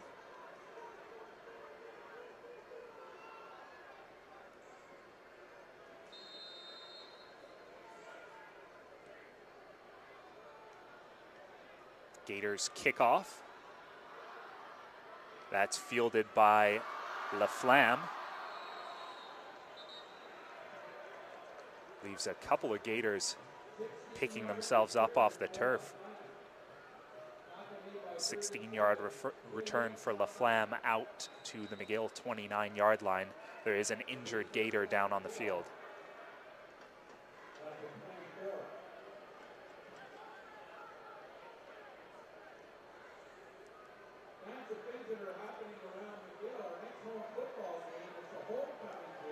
Just take a moment to remind you about the next broadcast of McGill Redmen football here on the McGill Sports Network. That will be on Saturday, October 10th, as, pardon me, that date does not look correct, but it will be on Saturday, October the 15th, I believe, as McGill hosts Montreal. Yeah, the 15th at 1 p.m. Sorry for that, folks. Will be available right here on the McGill Sports Network on SSN. Next game for Bishops, they travel to take on Sherbrooke in the Mayor's Cup game. That's October 8th at 8 p.m. Yeah, just a quick note to fans, too. They can get all their information on the Bishops Gators at gators.ca or at Bishops Gators on Twitter. For McGill, it's mcgill.ca/athletics. And a couple of Twitter feeds for McGill fans to follow, at McGill Athletics, as well as at Redmen Football.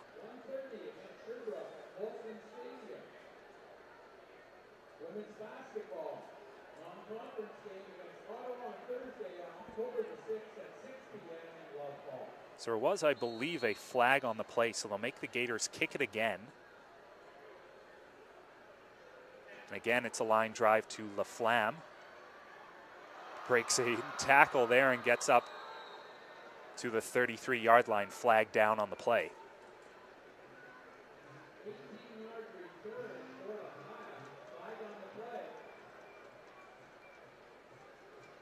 I'm not sure what the flag's here for yet, Matt. Possibly a block in the back. Looks like it's going against the Redmen. McGill, yeah. It's a legal block.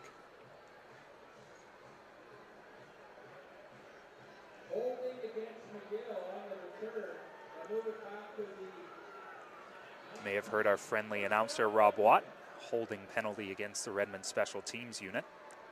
So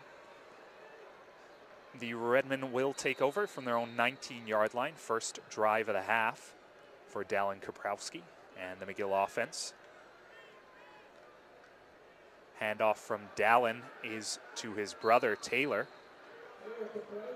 Picks up perhaps 10 yards. Yeah, I think flag it looks, after the play, sorry. It looks like it might have been a face mask on the tackle there. So nice advantage for McGill here. Some free yards.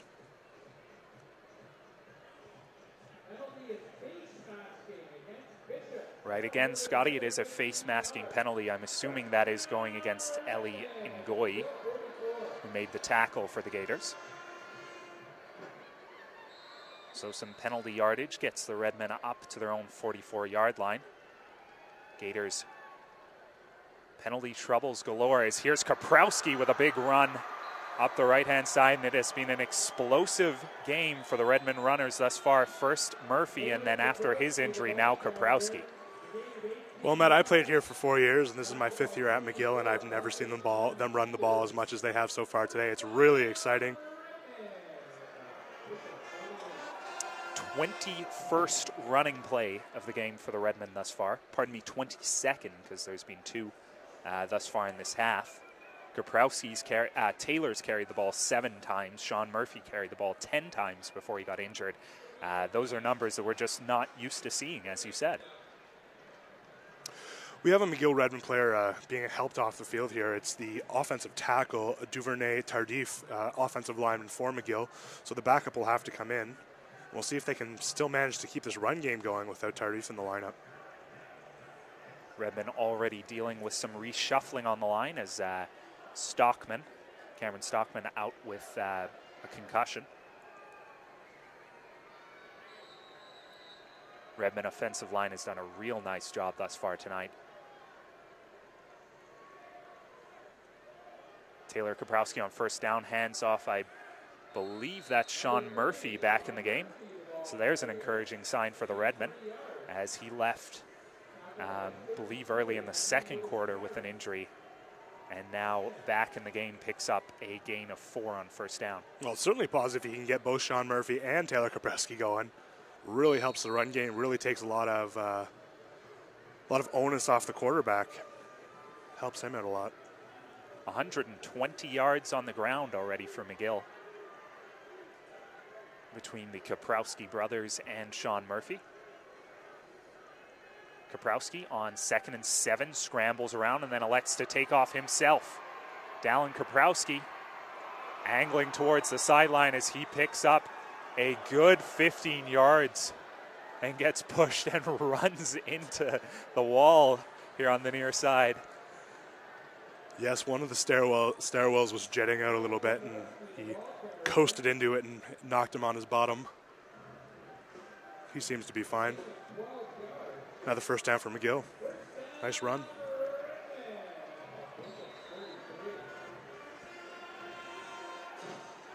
Kaprowski's ran the ball 6 times already this game.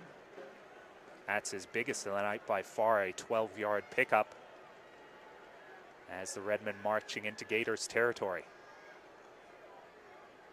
Handoff is to Taylor Kaprowski. Doesn't get much. In on the tackle is Dan West and Ellie Ngoyi.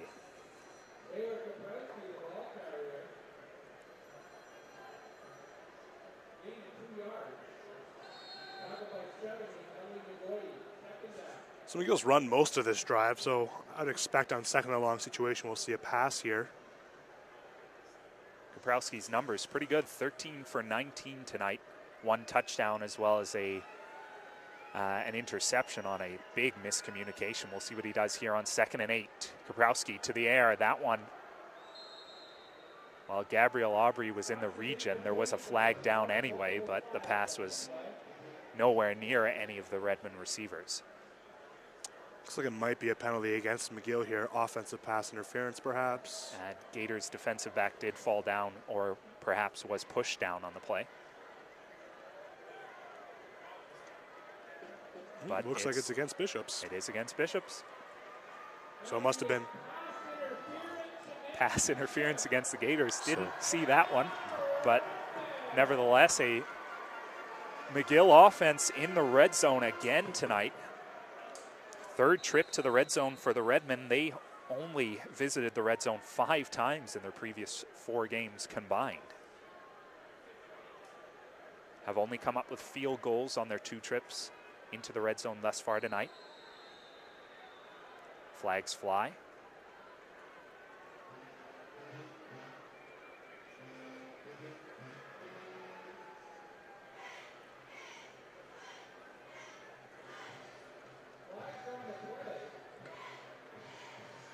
Well, McGill shot themselves in the foot a little bit here. Looks like they're going to get an illegal procedure call.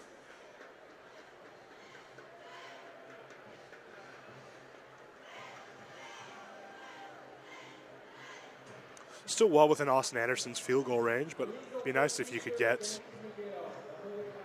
a touchdown in this situation. Well, that's the luxury when you have a kicker whose career long is 49 yards and who historically has been very good even from over 40 yards. First and 15 for the Redmen from the 20-yard line. 11 minutes remaining as Kaprowski fakes the handoff, rolls left under pressure, fires. That one off the hands of Matthew Guerrette. Play looked a little bit forced. They're running that rollout again with Dallin Kaprowski holding on to the ball, faking the handoff, rolling out. Bishops is not being sold on that. It looks like one of the things the coaches talked to them about at halftime was to make sure that they're sure of who has the ball and to not let the quarterback roll out. Well, one of the things that may have affected the Gators is really could have been any of three quarterbacks starting tonight, as we thought it was going to be Colin, but Ryan Bondi started last week, and Kaprowski, who had missed time to a shoulder injury, was in week one. Here Kaprowski goes to the air, looking into the end zone, and that one in and out of the hands. Well covered by the Gators as Gabriel Aubry couldn't bring it down. A lot of confidence from Dallin Kaprowski there. Again, throwing into double coverage. His outside receiver. Looks like the field goal team will come back in for McGill. Looked like Marcus Lamb-Peters and O'Shane Daly, possibly Harrison Maloney over in coverage. Did a nice job on Gabriel Aubry, who still almost managed to pull that one in. 27-yard field goal attempt upcoming for Anderson, who's been 2 of 2 on the day, both chip shots. And he is good again. So Austin Anderson good from 27 yards, his third field goal of the night, and the Redmen are up 18-10. That was a great field goal, very important for McGill. You want to increase that lead to at least 7 points again, so that forced Bishops to at least need a touchdown, if not, and at least a 2-point conversion to tie it up here. So definitely puts McGill in a good position. Bishops is going to scrimmage from their own 35 again. 10 minutes and 40 seconds to go in the third quarter.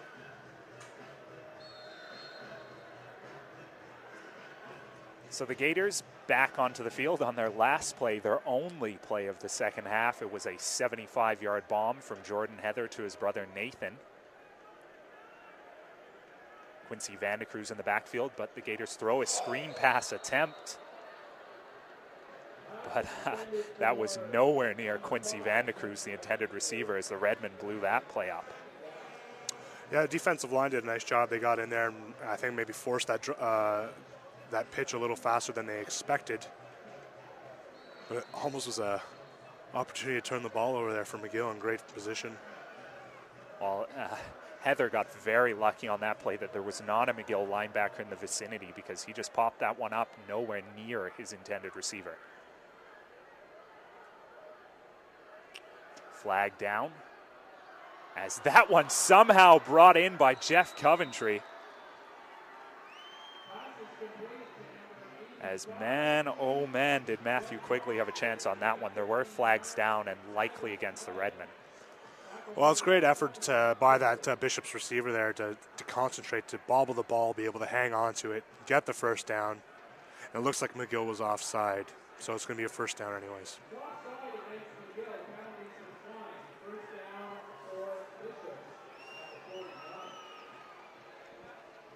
So Jeff Coventry with his third catch of the day. Up over 200 yards now on the season. Made a nice play there, even though Matthew Quigley was right in his face. So a first down for the Gators. Heather hands off to Quincy Vandecruz. He runs up the right-hand side.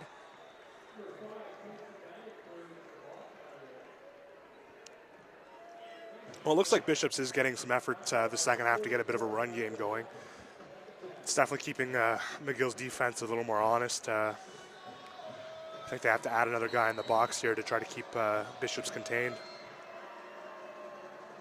Pickup of 8 yards for Vandecruz almost gets Bishop back to even on the night in rushing yards. They're still They've rushed for -3 yards thus far in this game. Second and short. Heather pulls down the snap, rolls to his left. He's hit as he throws by Osman. That pass intended over on the side for Stephen Adekolu is out of his reach. Flag down on the play, however. Be holding against Bishops. And Jordan Heather took a lick on that play as Stephen Osman came flying into the backfield and made sure Heather took a hit as he released that ball well out of the reach of Stephen Adekolu.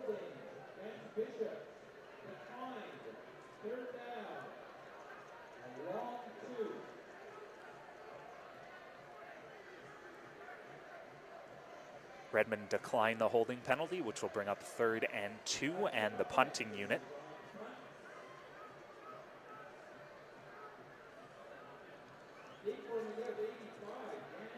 I imagine McGill will have a fake punt alert on at this point just to make sure they kick the ball away here and don't try to go for it. At least they're in the McGill end, so I mean, at least the 3rd down try, you wouldn't be turning the ball over in a horrific spot. Well, we saw the Caravan run a fake punt play successfully against the Redmen in the first game of the season.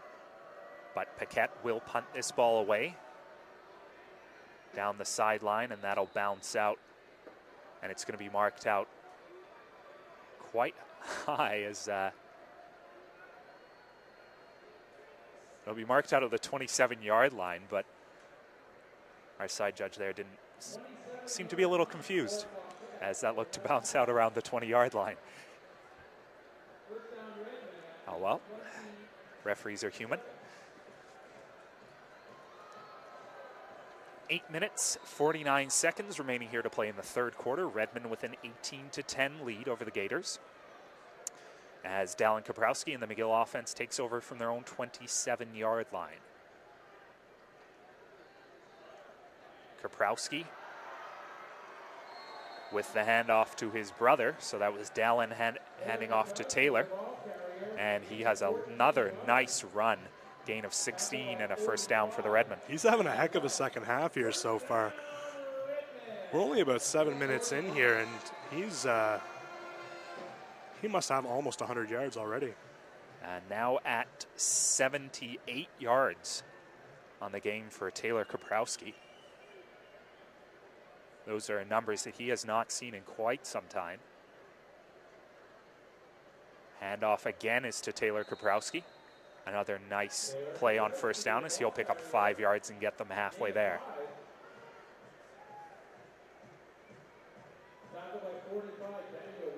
The ability of the Redmen to run the football tonight, what does that do for their passing game, Scotty? Well, it just opens it up because as more success is happening on the run, that means Bishops has to respect it and potentially bring someone in to help defend against the run.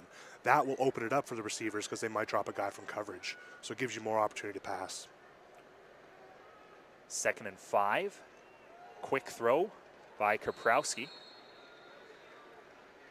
Caught immediately by Matthew Guéret, and he's going to be marked down right around 1st down yardage. Nice tackle by Harrison Maloney to stick him right as he caught the football. Will be enough for a 1st down, however, as Guéret gets a nice spot from the referee at the 51-yard line, and another 1st down for the Redmen. There's a Bishops player down on the field. Number 70, Eli Ngani. Ngoy, sorry. So he's down. He's been injured the past couple weeks. The coach is pretty excited that he was back in the game tonight. So hopefully he's not hurt too badly and can continue.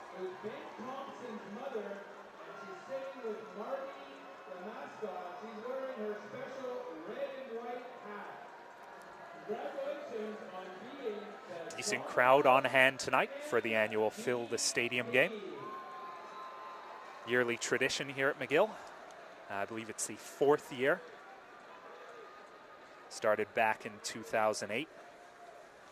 And part of a nice effort here by the promotional department to try and attract more fans to these Redmen games. Yeah, I think maybe the threat of rain may have kept some people away from from the game tonight, but it's turned out quite nice. Not a cloud in the sky, and can't ask much more than end of September football than this. That's for sure. It is a gorgeous Friday night, as you mentioned. Forecast for rain, but we haven't seen a drop of that thus far. Kaprowski fakes the handoff, manages to roll around to his right and throws down the sideline. That is incomplete. Out of the hands of Gabriel Aubry as he got lit up. A huge hit by Ryland Smith over on the right sideline. Yeah, I'm sure Dallin Kaprowski feels kind of bad about that. He really left his receiver to hung out to dry there. Threw the ball up in the air. Receiver went up to catch it and just got crushed. He's taking a knee now. He's probably got the wind knocked out of him a little bit. Yeah, no surprise there. Defenseless when you're reaching up for the ball like that. And boy, Ryland Smith took a run at him and absolutely hammered him in the chest.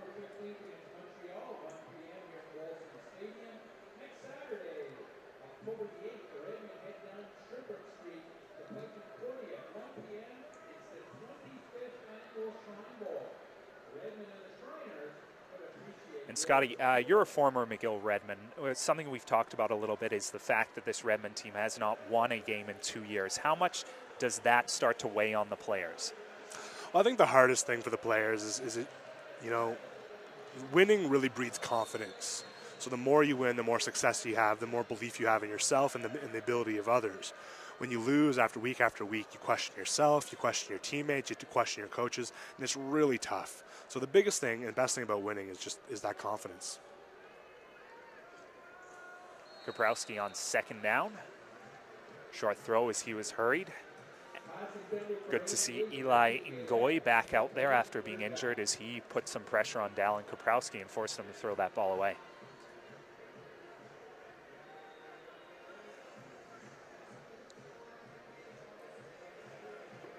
Just under 7 minutes here in the third quarter. McGill's going to punt the ball away. Just the fourth punt of the game for Thomas Silva. That's pretty rare. That's a pretty light night for him as well. He's usually a busy man. Yes. He's averaging almost 46 yards per punt thus far tonight.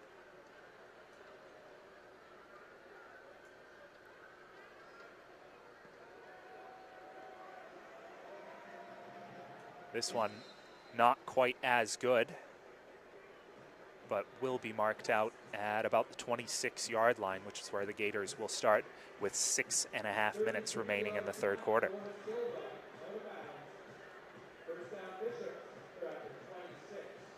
"33-yard punt, but no return." So we'll see what Bishop's offense elects to do here. They have had a little bit of success throwing the ball. They've been starting to have some success running the ball. So it'll be interesting to see what kind of strategy they come out with. It looks like McGill is still only going to rush 3 defensive linemen, but Peltro is coming to the line. The versatility of Charles Peltro allows the Redmen to try a couple different looks this game. As here, Heather throws. He's rushed by Peltro. That pass skips in the turf, incomplete in front of Jeff Coventry. Well, Peltro got off the line real well there. The offensive lineman clearly just missed him, let him release to his inside. Peltro was right in the quarterback's face, made him rush that throw, and it was incomplete. 2 forced fumbles and 2 sacks thus far this season for Peltro. The memorable forced fumble was when he knocked it out of the hands of the Sherbrooke quarterback, and Alex Hutchison scooped it up and went 41 yards for his first career touchdown 3 weeks ago. 2nd and 10 for the Gators. Heather fakes the handoff, throwing to his left. Leaping catch made on the sideline. A nice catch by Stephen Adekolu. Well, McGill's going to have to be really careful there. They almost had a roughing the passer penalty as they were in the in the backfield. The Bishop's quarterback had released the ball, and they still took him to the ground. So they'll have to be careful of that. They really can't afford too many roughing the passer penalties at this point of the game.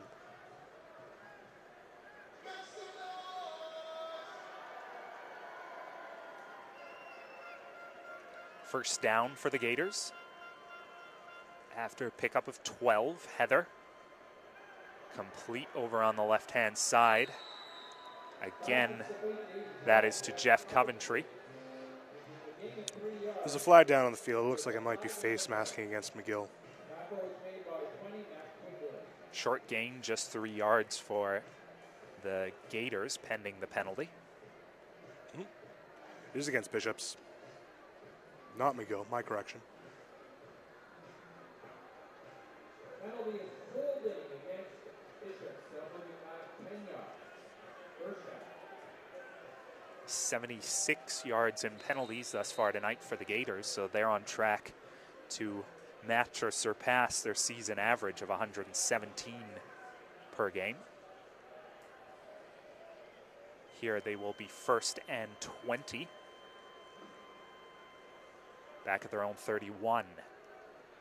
Heather to Heather as Jordan completes to his brother Nathan. And a nice pickup of about 17 or 18 yards.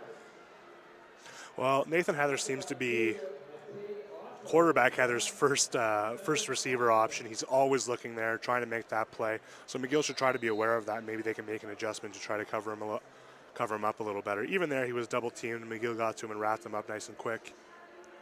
Well, perhaps David Hadrill, we should mention, missing tonight for the Gaiters. He's usually one of Heather's go-to safety valve options, and the Redmen doing a nice job covering Alexander Fox thus far. So Heather looking to Heather a lot. Is that one in and out of the hands? Dropped by Isaac Barunji. There's flags on the play. Bishop seems to think it's McGill is offside. I'm not convinced that a Bishop's receiver wasn't offside. So we'll see here. You're right, Scotty. The indication is offside against the Gaiters. We'll keep the running tally going. That's the 21st offside penalty of the season for the Gaiters. Yeah, penalties are killer. And again tonight, I mean, they've lost a lot of good yards on some penalties that could probably very well be avoided. Penalty is declined, so that'll bring up 3rd down.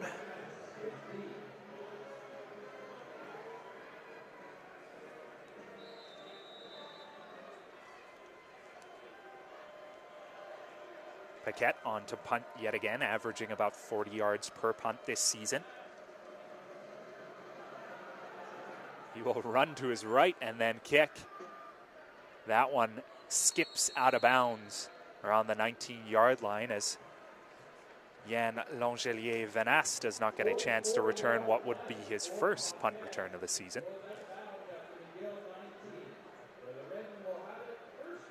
Redmen without the services of J.P. Paquette here tonight, their usual punt and kick returner.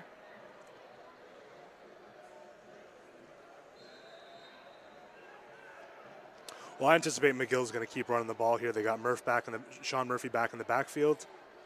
Looks like they're going to try to tucker out that defense by keep running it down. McGill going to the air on 1st down, and it looked like Jonathan Watts got his hands on that one. Popped up and read that play well. An incomplete pass for the Redmen.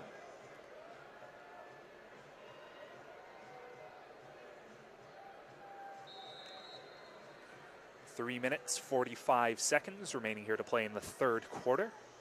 Redmen with an 18-10 lead over the Gaiters. Will have 2nd and 10 from their own 19-yard line.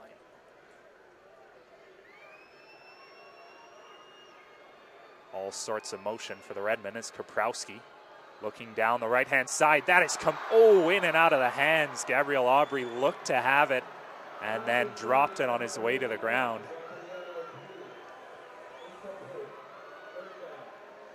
As Aubry's had a couple in and out of his hands thus far tonight. Yeah, it's tough for Aubry. He was getting a little bit of contact by the defensive back.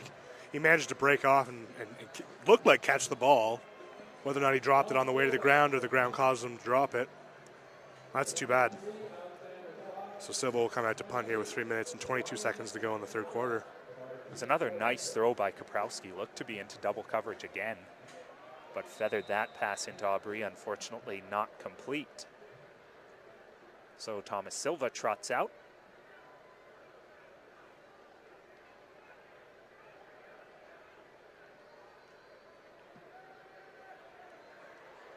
Nice high punt, fielded by Alex Fox at his own 38-yard line. Makes a couple men miss, Return of about 10 yards up to the 48, and there will be a flag after the play. Looks to be going against the Gaiters. 3-yard punt for Silva, and there's a flag on the play. Tackle made by number 91, David Beauchamp.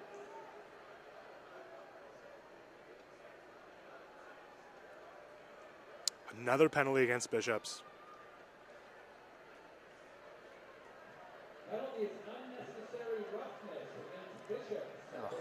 Unnecessary roughness against the Gaiters, and they're now over 100 yards in penalties in this game. 101 yards on 12 penalties, and in a conference as tough as the RSEQ, you cannot afford to take this many penalties in a game. Well, you're really just putting your team behind the 8 ball. You know, you have things, positive things going, and then you just take undisciplined penalties, and it costs you. Gators start 1st and 10. Heather looking to the air. Well underthrown, as that pass intended for Jeff Coventry. And as good as the Gators' passing offense has been in this game, it's really been the fact that their inability to establish a running game and their inability to stop themselves from taking penalties have been the two storylines of the season thus far for the Gators, in addition to their superlative pass game. Absolutely. Well, it's pretty tough to succeed when you take 100 yards of penalties. Heather gets the ball off as he's hit. Alexander Fox somehow turns around and catches that football. Great play by Alexander Fox coming back to the ball, and a huge gain on 2nd and 10 for the Gators. Yeah, very impressive by Fox to be able to catch that ball. 2 McGill defensive backs in the area. Both of them seem to watch the ball go by. 43-yard pickup as Heather somehow feathers that pass in as he got hammered while releasing it. As Alexander Fox, a great adjustment to come back to the football and pick up a big Gators 1st down in McGill territory. Here's Quincy Vandecruz, and again, almost nothing on the run as Francis Bredette comes up to make the stop for the Redmen.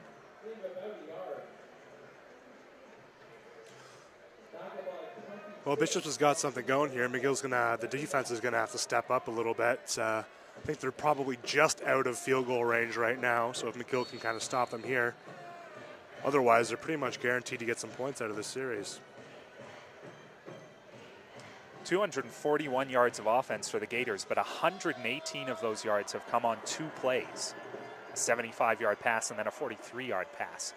2nd and 8 for the Gators. This one lobbed up, intended for Nathan Heather. He dives valiantly, makes an attempt, but that is out of his reach.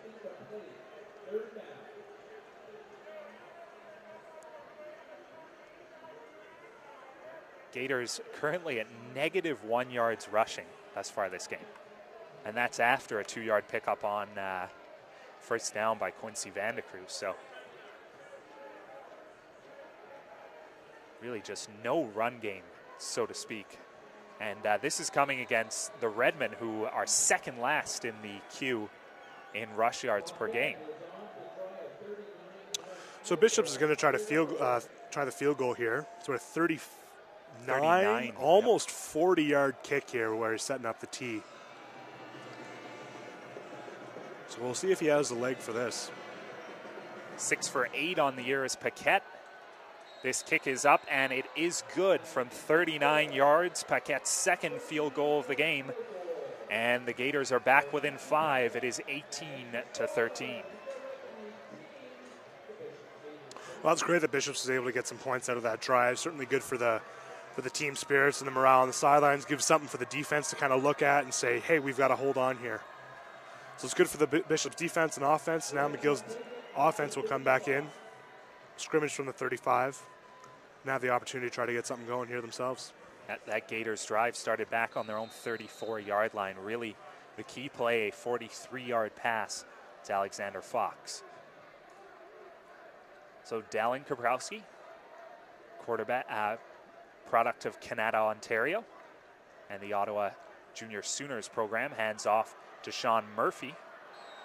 running up the right-hand side, pickup of maybe 4 yards for Murphy on first down.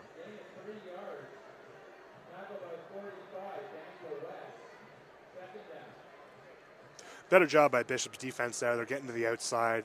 They realize that McGill's been running the ball to the majority towards the sidelines. So they're getting bodies out there and able to kind of force the running backs further outside and kind of lessen their yards gained. Last play of the third quarter upcoming. Kaprowski hands off to Murphy. He's wrapped up immediately. Ball comes loose after the play. It was Jermaine Lewis-Paris on the stop for the Gators. So no gain for Murphy. And that will end the third quarter as the score, the Redmen 18, the Gators 13.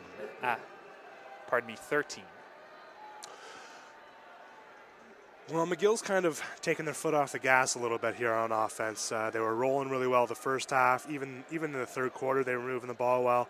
They've kind of stalled here. Bishops is starting to get some momentum. They're starting to move the ball, and the defense is starting to get better for Bishops. So this game has lots of time. Fourth quarter, 15 minutes. Should be an exciting finish. Most of the Gators' games thus far this season have been close. They had a 2-point loss to the Sherbrooke Varior and then a 7-point loss to the Concordia Stingers. So they've been in games in the fourth quarter with a chance to win. Also narrowed that margin against Montreal last week after they're down by more than 20, came back and made it a 36-22 final. Thomas Silva on to punt. That one, a poor punt from Silva. Bounces out at around the 39-yard line. Well, that's tough. Silva has a bit of a tendency sometimes when he punts, like he'll have some great punts where he averages 46 yards, and then one will kind of roll off the side of his foot. And, looks like this one's like 25, maybe 30-yard punt here. So consistency is always important in your kicking game, so it's tough when your punter can't always kick the ball consistently. When he does get a hold of one, though. No question.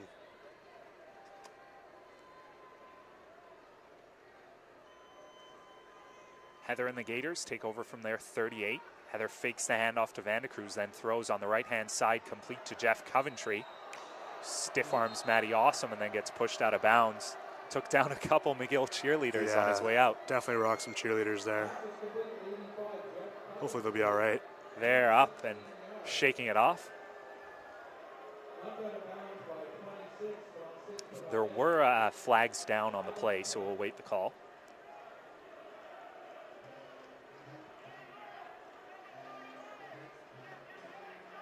Must be against McGill. Illegal contact on the receiver against McGill. Penalty is declined. First down, Bishop. We're at their own 50. The flag was for illegal contact against McGill. Bishop declined. We'll take the first down. Approaching midfield at their own 54-yard line with almost a minute gone here in the fourth quarter.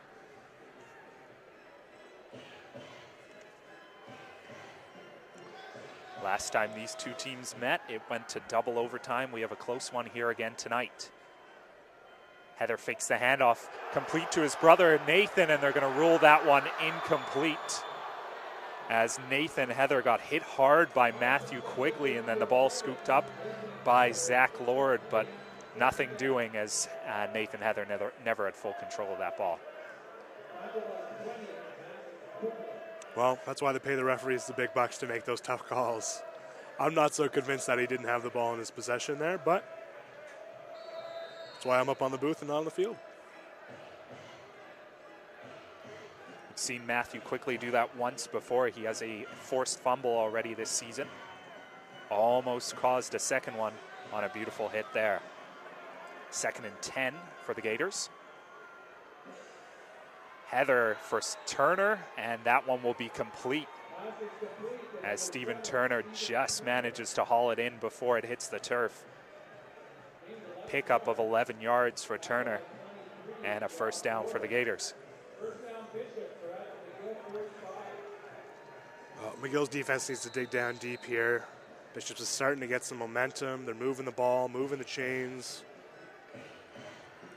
McGill D-line really has to get in the kitchen there, the kitchen of Heather, and start moving some stuff and rattling some pans.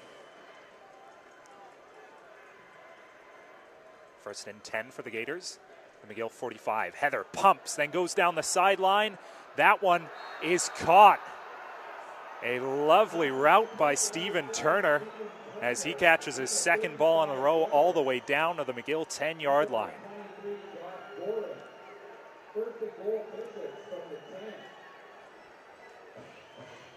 Well, great decision by Heather, the quarterback there for Bishops. Pump faked, waited for a receiver to get open, and just launched a bomb deep in the red zone here. Now, correct me if I'm wrong, but I believe this is the first time into the red zone for the Gators today. McGill this season has allowed opponents 7 touchdowns on 8 trips to the red zone. Heather throwing on 1st down, and that is complete. A lovely catch by Quincy Vandercruz, the running back, and the Gators are in the lead. Yeah, well-designed play. Definitely just ran the out there on the field side. And the struggles for the McGill defense in the red zone continue. I just mentioned that stat. It's now on 9 opposition trips to the red zone. They've allowed 8 touchdowns. Well, red zone defense is really important. It can really make and break a team. There's aspects of this McGill defense that's really positive. Red zone does not seem to be one of those aspects. Quarterback here has had a little bit too much time.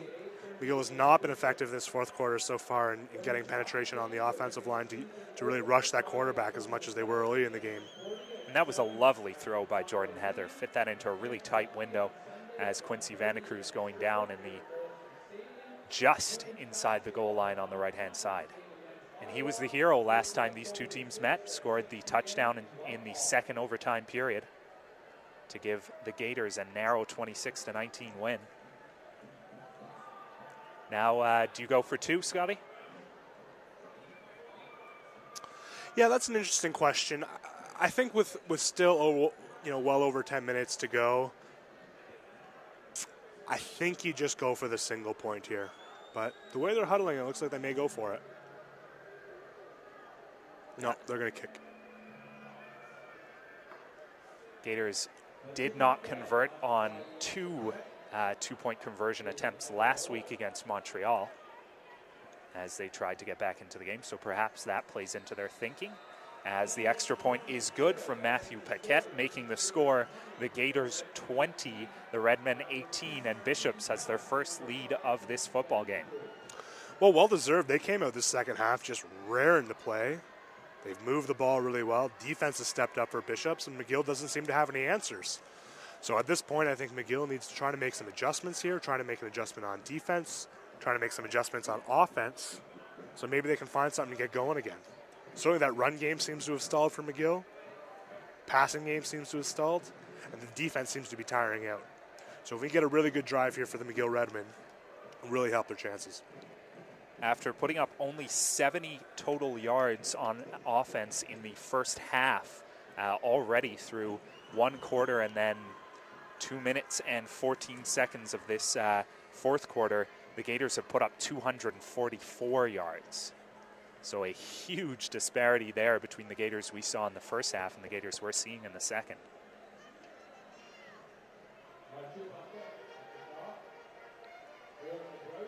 We'll see how the Redmen respond, trailing for the first time this game. Paquette to kick off.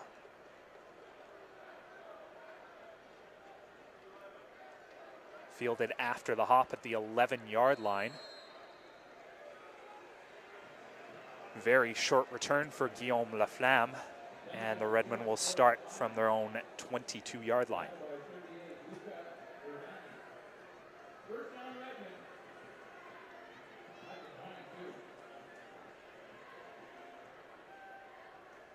So the offense will come back in here for McGill. Try to sustain a drive here. Very important at this point of the game. McGill's defense really needs a breather here. They've been put in a tight spot so far in the 2nd half. So really a sustained drive here from McGill would really help.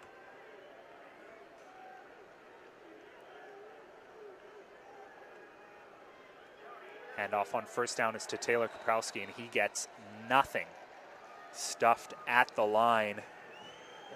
Couple of Gaiters there, led by Stephen McCollum.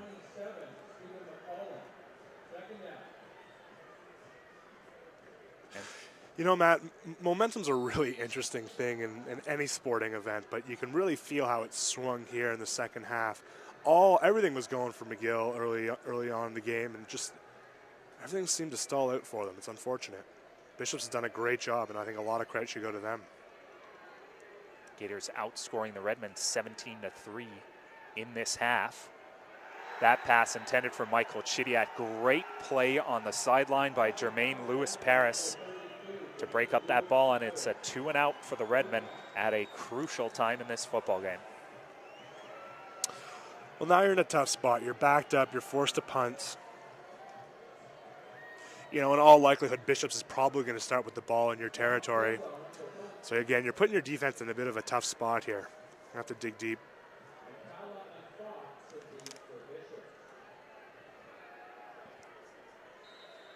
And the field position has been one of the big differences in the first half. McGill really dominating in terms of forcing Bishops back into their own end to start the drives. Now Bishops getting a couple of nice placements. Well, wait, the punt, it's a good one by Silva. Fielded by Alexander Fox. Well, that was a great punt by Silva there. McGill had an opportunity to minimize the damage, and Bishops will start in their own territory.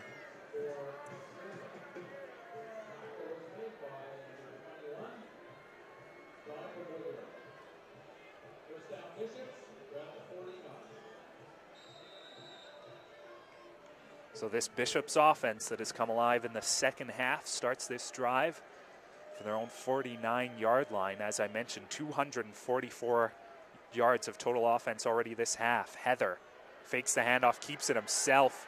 He is wrapped up and thrown down by Matthew Quigley. Loss of 4 yards.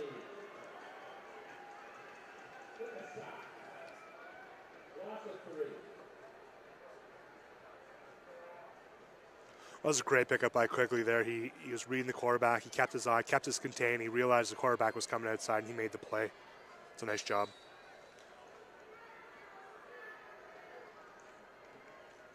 Gators trying in vain to get some sort of run game going. Still in negative yardage on the game. Negative 4 yards rushing. 2nd and 13 for Heather. He'll throw, and that is well behind his intended receiver. Nice job by the defense there. They were able to come in, make 2 nice plays. And that's crucial at this point of the game, isn't it?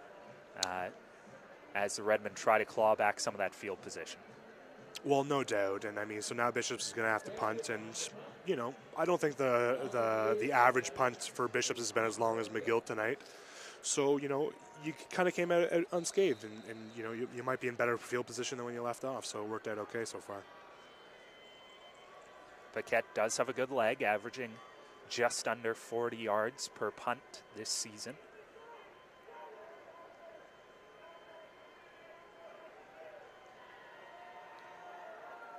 Just gets that one off.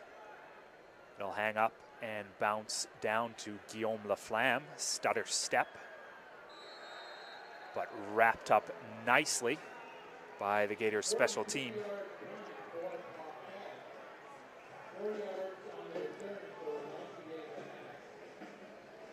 And so that will be a 42-yard net gain for the Gators on the punt, and the Redmen will start from their own 26-yard line.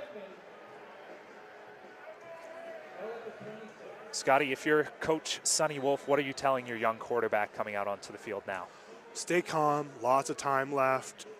Try to make sure the play is there. Don't force anything. You know, and try to keep doing what you've been doing that was successful in the first half. Kaprowski fakes the handoff, Rolls again to his left. He loves that play. Looking for a receiver downfield. He'll just throw that one away. No one in the vicinity, and we will have a flag thrown.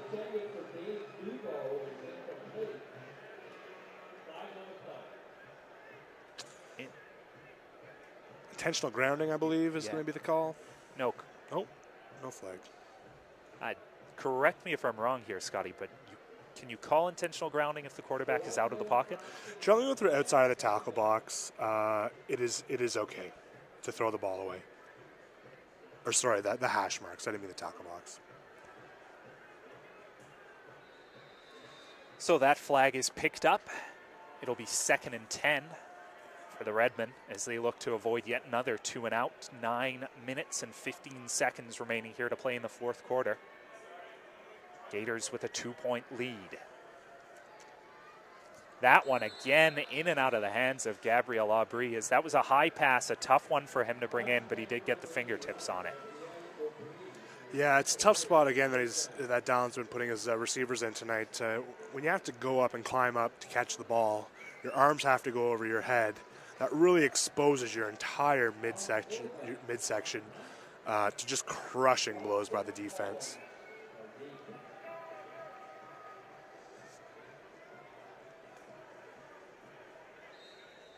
And so another 2 and out for the Redmen as this McGill offense has stalled. And Silva, his punt is blocked. And that will bounce out of bounds at the McGill 28-yard line. Punt was blocked by Ryland Smith, the defensive back, as he flew into the backfield. Got a hand on Thomas Silva's attempted punt, and the Gators are going to have wonderful field position here. Yeah, I'm not exactly sure if that was a missed block by someone that didn't pick up that DB coming off the end, or perhaps they blitzed him and it just was unusual and McGill wasn't expecting it. But that's a huge bust, kind of a devastating blow at this type of point of the game here, as Bishops is almost in field goal range now. They take over from the McGill 28.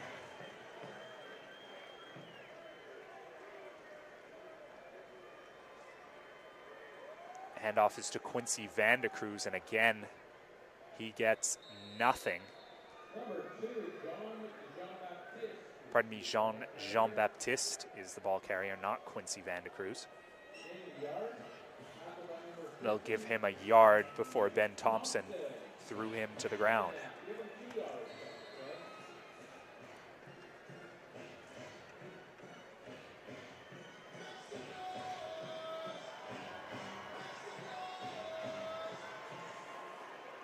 Second and 9 for the Gators, up by 2 points, looking to try to add to that lead.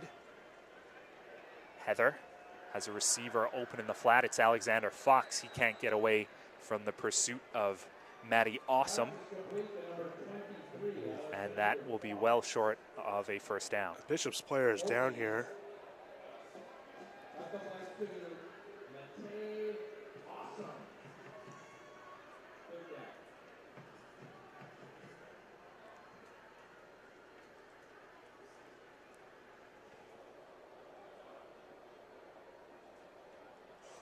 Looks like it's number 55 for Bishop's, Jan Jacques, the O-lineman.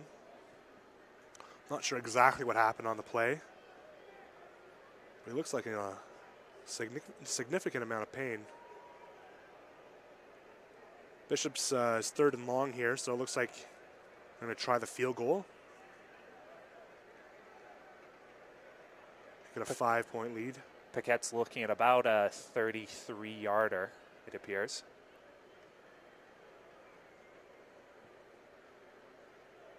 And you are right, it is Jan Jacques down on the field, the Bishop's center. So we'll hope he's okay.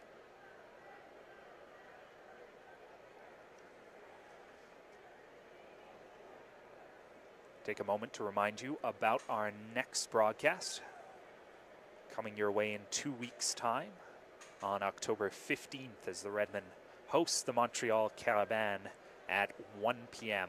That's a Saturday 1 p.m. start. Our only Saturday game of the season. And we hope you'll join us right here on the McGill Sports Network for that game.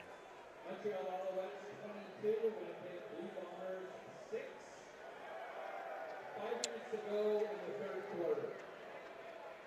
Pretty tough schedule left for the Gators, Scotty, as they take on Sherbrooke next week, and then 2 games against Laval and a return engagement at home against McGill.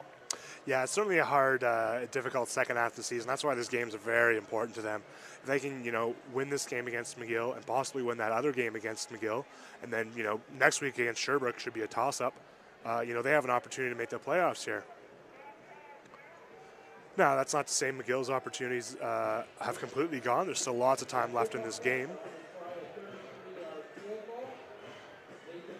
Both teams trying to chase down Concordia, who's at 2-2 this season. Games left against Laval, Montreal, Sherbrooke, and then 2 games between Concordia and McGill. 33-yard field goal attempt for Paquette. That is wide to the left and will roll out of bounds at the 3-yard line. Matt, it's pretty rare that you see a ball get kicked and then not even enter the end zone. It rolled along the 1-yard line until it rolled out of play. I'm not sure I've ever seen that on a field goal. One of the Redmen must have had their hands on that ball. From the trajectory, looked like a block, but I did not see it.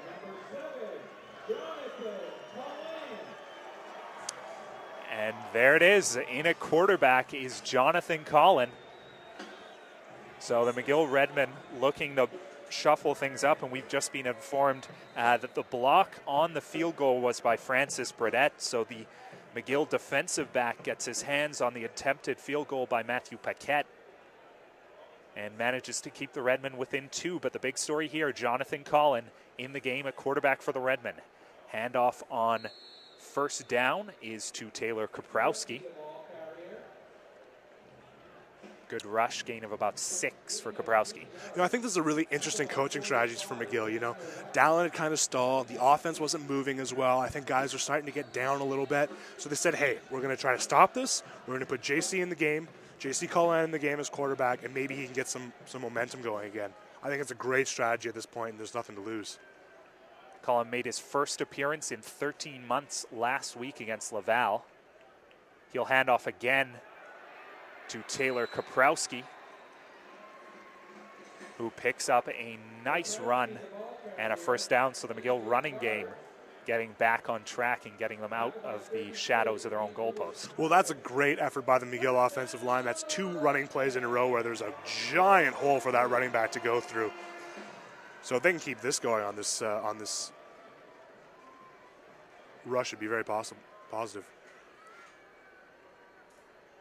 First and 10 for the Redmen from their 18.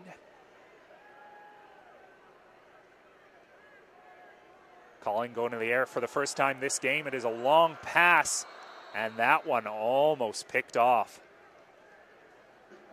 Yeah, it's an interesting play decision at this point of the game. You have a fresh quarterback coming right off the bench here, and you're kind of going for that touchdown pass right away. I think it was Jeff Rogers who almost got his hands on the ball. Mm-hmm.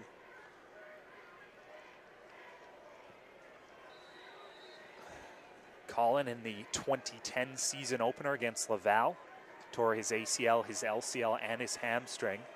Had to have multiple surgeries. One of the big lingering thing is still some nerve damage, which has left him with a condition called drop foot.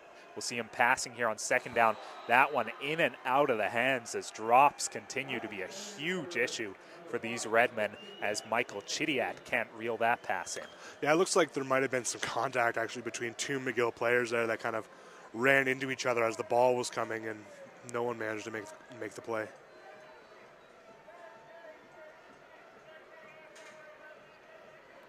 So 2 incomplete passes for Collin in his first game at home in almost 2 years.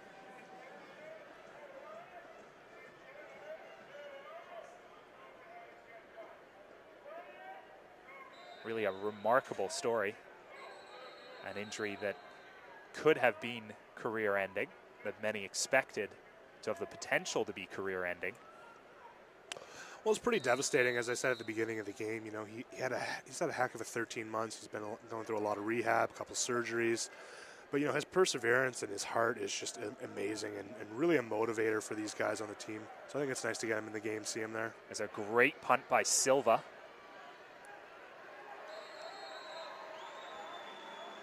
fielded by Ryan McKella. Flags all over the field here. Looks like it's going to be roughing here on Bishops, or unnecessary roughness. Was a 53-yard booming punt by Silva. Return of about 6 yards for McKella, but we will await the flags to see what happens on field position as the officials have a lengthy discussion.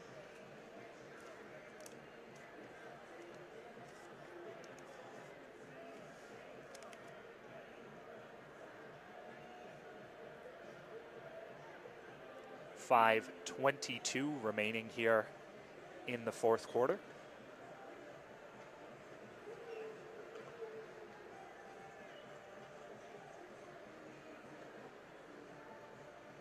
Just waiting for the call here from the referee.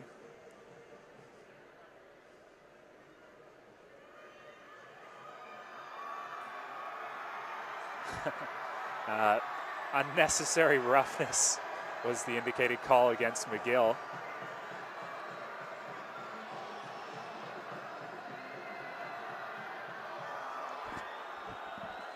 Bit of a delay right now.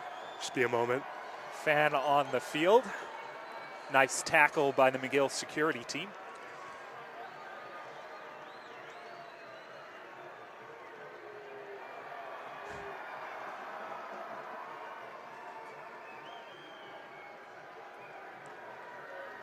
So looks like the Gators will take over around midfield here after the penalty against McGill.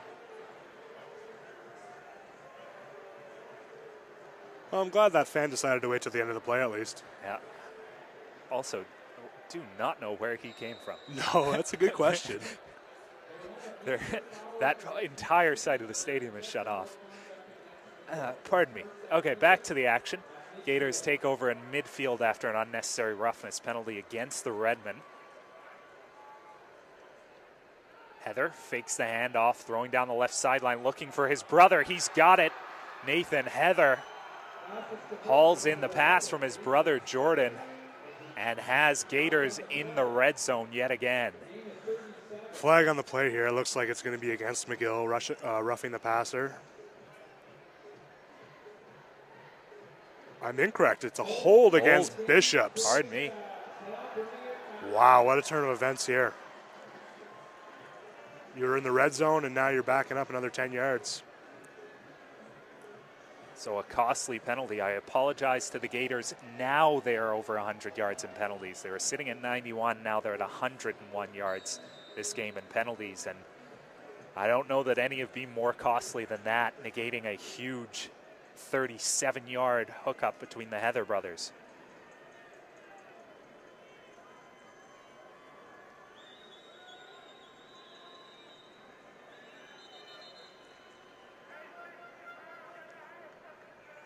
Timeout. Well, I have a feeling that McGill may have seen something, so they called the timeout here, try to make an adjustment.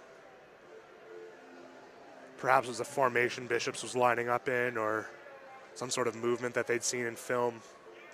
So they're just going to take a timeout, ensure everyone knows their role and responsibility.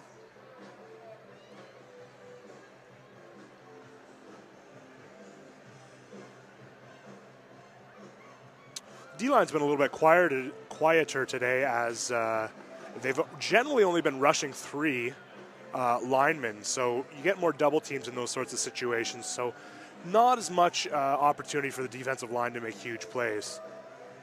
Ben Thompson has been in there tonight and has had a reasonable game, but certainly not normal for him. Quieter than usual.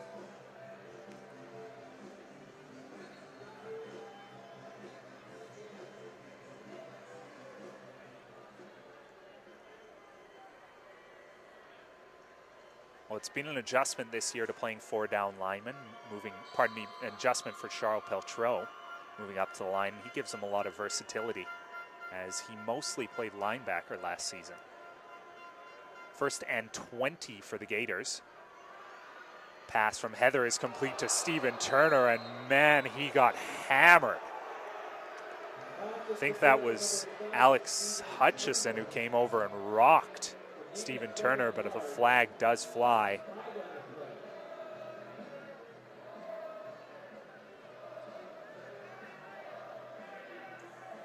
Looks like they're going to call that unnecessary.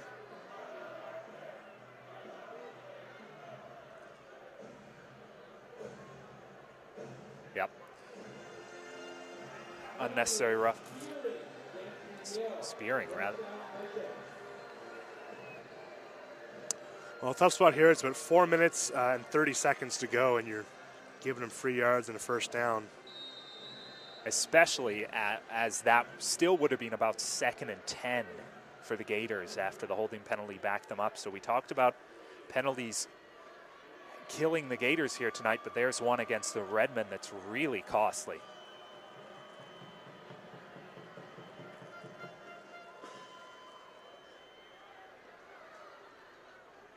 Handoff on first down is to Jean-Baptiste.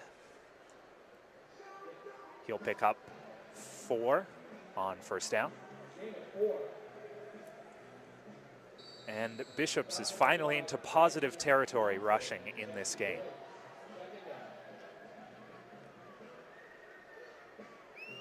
Three minutes, 45 seconds remaining here in the fourth quarter. Bishops up by 2, marching into the Redmen territory.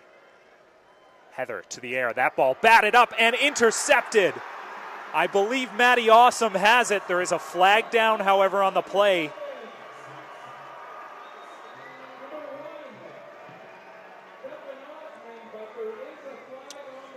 The ball got batted up in the air and McGill came down with it, but I'm not sure if it was because the penalty was against McGill. Perhaps the way that the defense and offenses are respectively staying on the field, I get the feeling that it was pass interference. Yeah, it's going against the Redmen.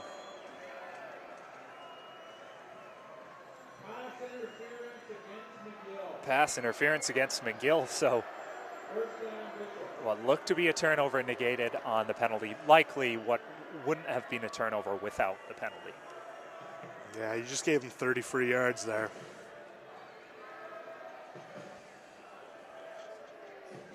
So a couple of costly penalties for the Redmen. And the Gaiters are down to the McGill 21-yard line. 3.5 minutes remaining. Heather, low snap, managed to scoop it up off the turf. Charles Peltreau there, and will get credit for the sack.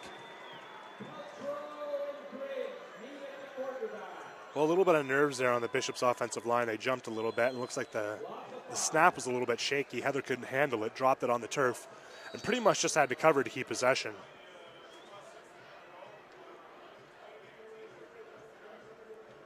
It's how you recover that matters sometime, and Jordan Heather did well to at least get down on top of that, not try anything too much. Loss of 5 for the Gaiters, so it'll be 2nd and 15. Heather under pressure, throws incomplete, flags down all over the field. And I think it might be roughing the passer. Well, it looks like there might be a flag downfield as well for pass interference, so you can have your choice.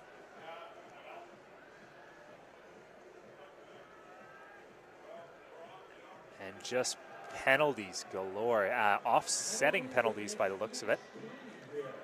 Holding against the Gaiters.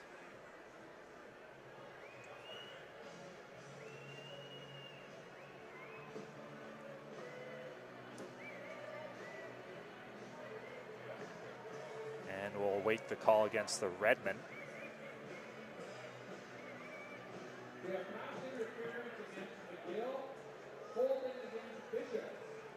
Okay, so pass interference against McGill and holding against Bishop. So it was a hold and not a roughing the passer penalty, so I apologize for that.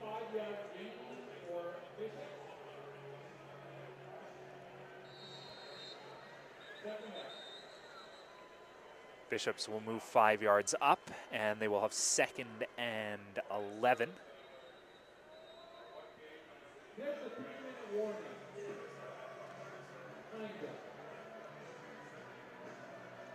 Well, really tough spot right here for the McGill defense. They've just taken too many penalties to strive. They're deep backed up into their own zone here. Bishops is in the red zone, and they're looking to capitalize right now. They're second and long. So my guess is they're going to go to the air. We'll see if they have an opportunity to put more points up on the board. And if you're the McGill defense, just have to hold them to a field goal try here. Trailing by 2.5 minutes remaining to play in the fourth quarter. Heather pump fakes, throws as he gets hammered. That is looking for Stephen Turner, and nice coverage on the play. Looked like Jonathan. Yeah, Pardon, go ahead. I think it was Joff, I believe. Joff Gorin. It's nice coverage there. We batted that out of play. So it looks like Bishops is going to be forced to try to go for the field goal here. And Heather again got lit up right as he threw.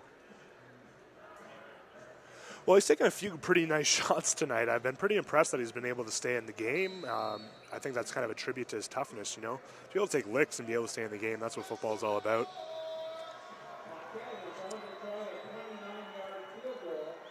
Paquette on to try a 29-yard field goal. He's been good on 2 field goals thus far tonight.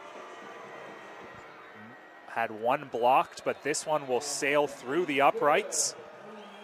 And so a 29-yard field goal is good, and the score now, the Gaiters 23, the Redmen 18, with 2 minutes and 25 seconds remaining. Well, here's the situation we call 2-minute offense. McGill will have the opportunity with just over 2 minutes to go here to try to execute. Basically, you want to, in some cases, you want to run no huddle. I'm not sure if that's what McGill's going to do here or not, but you just want to run consecutive plays, nice and quick, move the ball, try to get to the sideline if possible. So we'll see what McGill has here in their 2-minute offense.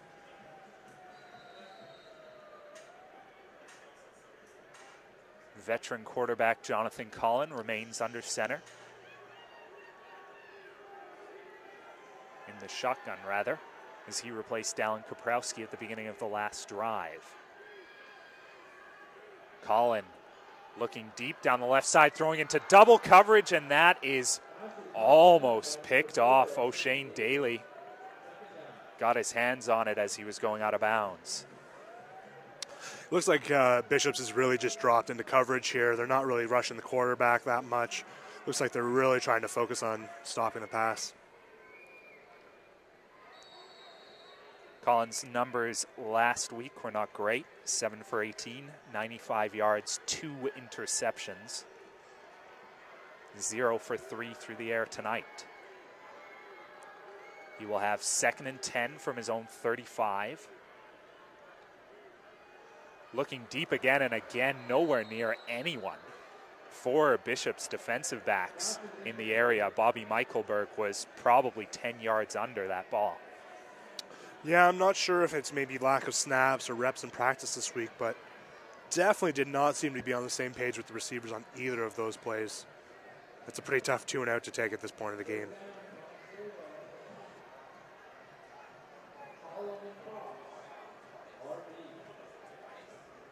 And I mean, it is a tough situation to throw J.C. Collin into late in the game. You've only played, less than 20 snaps this season, and needing a drive against the Gaiters team with all the momentum in this game. Silva on to punt. 2:08 remaining here in the fourth quarter. Dancing out of some coverage there for the Gaiters was Ryan McCalla, and he'll get up to the Gaiters' 43-yard line.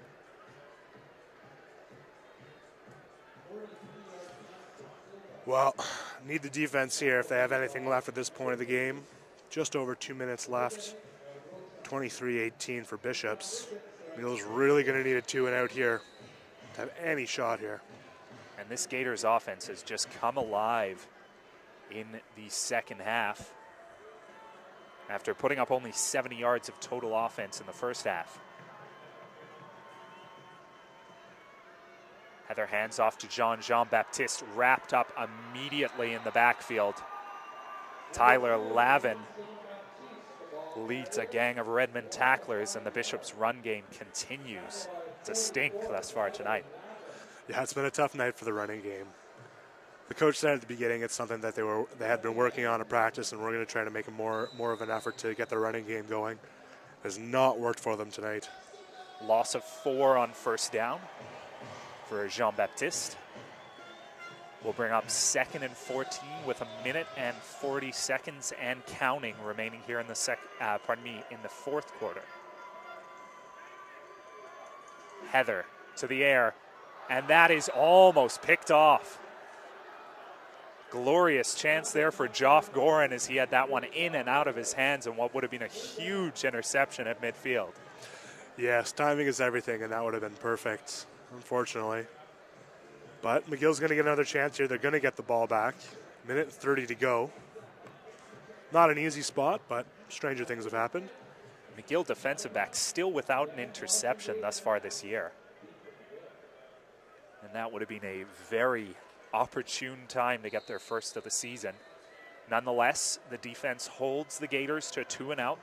That's the important thing, and with 1 minute and 31 seconds left in this game, the Gators will punt. Paquette.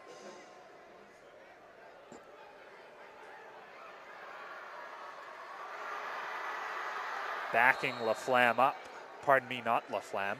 That is L'Angelier Vanasse,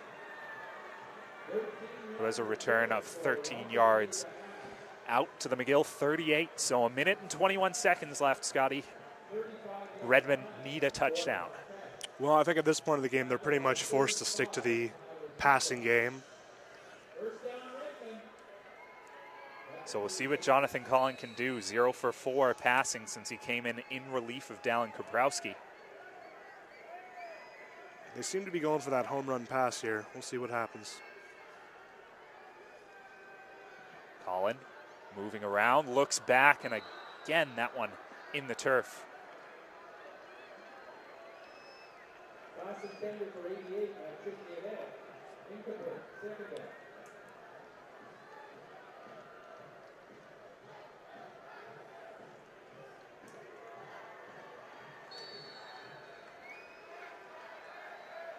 Minute 15 remaining here in the fourth quarter. Jonathan Collin has not been able to complete a pass thus far this game, 0 for 5. And none bigger than this, 2nd and 10. That one is complete. His first complete pass of the game is to Bobby Michaelberg, the fifth-year receiver. He picks up 13 yards. And the Redmen are up to the 51-yard line. Yeah, McGill's running no huddle here, trying to get the defense on their heels.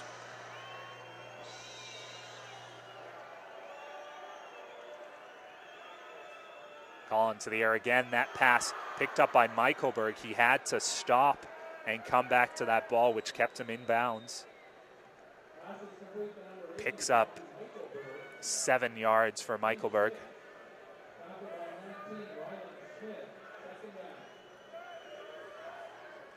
Well, definitely a better strategy coming out for the offense this series. The last series, they seem to be kind of going for that home run pass, throwing the ball 30, 40 yards. Where this, they seem to be more important to get the first downs right now. Timeout by McGill. They do have 1 timeout remaining and a minute to work with, trailing by 5. Michaelberg looks to be the safety blanket for Collin. It's a role we saw him in earlier in this season. Has had a nice game with a touchdown and 57 yards receiving. 1 minute to go here. Jonathan Collin, first game at home in almost 2 years. Needs a touchdown, trailing by 5. Low snap, Collin gets it off. That might have been tipped by Dan West because that was well short of Gabriel Aubry.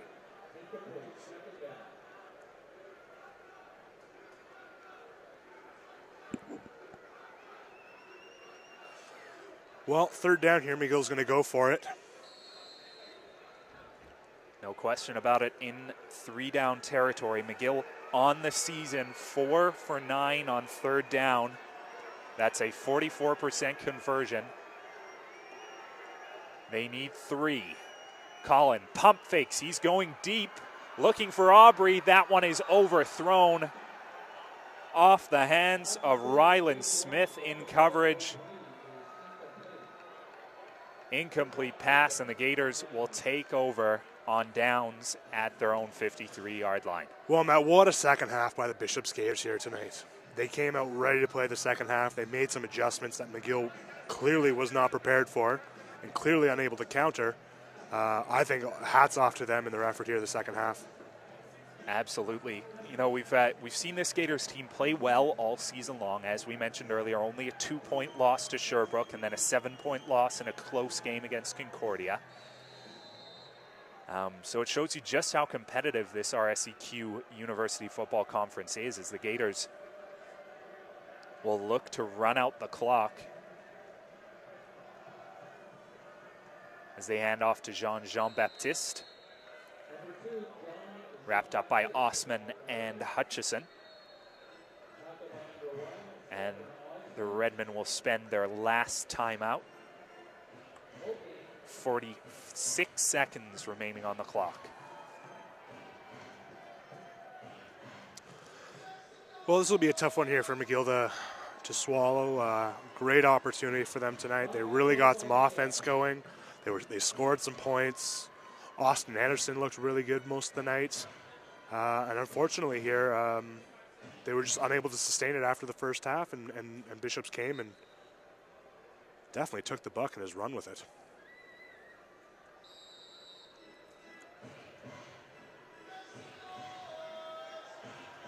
Second and 10.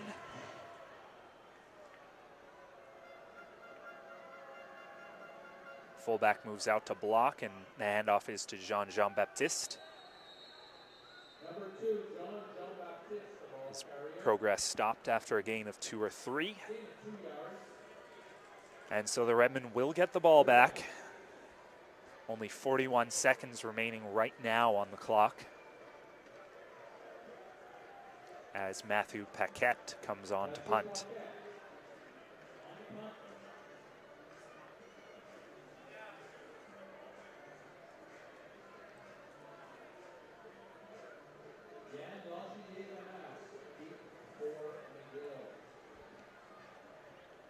Any hope the Redmen had of making the playoffs really hanging on by a string here tonight. If the Gators win, they move to 2-3. Concordia currently sitting at 2-2, playing Laval on Sunday. Well, certainly it'll be a long uphill climb after this game for McGill.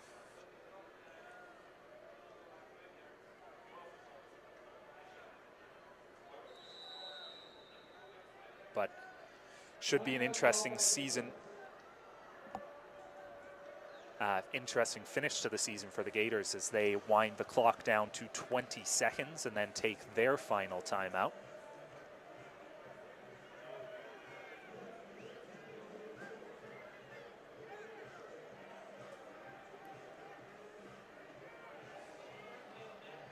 You know, Matt, if you look at some of the stats from the game, you'd be amazed at the points that Bishop's been able to score in the second half.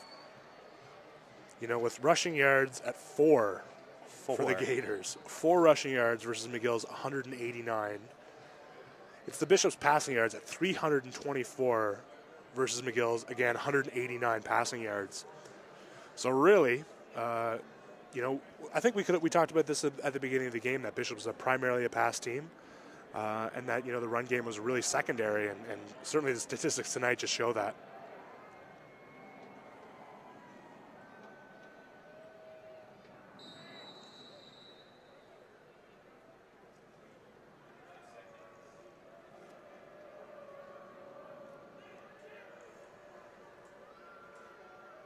They did put 2 seconds back up on the clock, so 22 seconds remaining as Paquette will bounce that punt down, fielded by L'Angelier Vanasse. He runs around and is tackled at his own 18-yard line. 8 seconds remaining on the clock. Flags down on the field, likely for no yards. Yeah, that's You know, if you have the no yards call there, I think you maybe want to just take the knee to try to preserve some time on that clock. Agreed. You wasted probably about 7 or 8 seconds there kind of rambling around.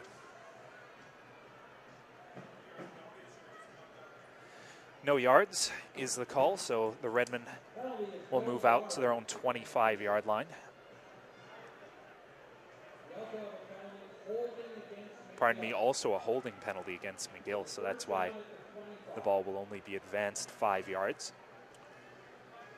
Likely the final play of the game here with 8 seconds to go. Might get another one in, but doubtful.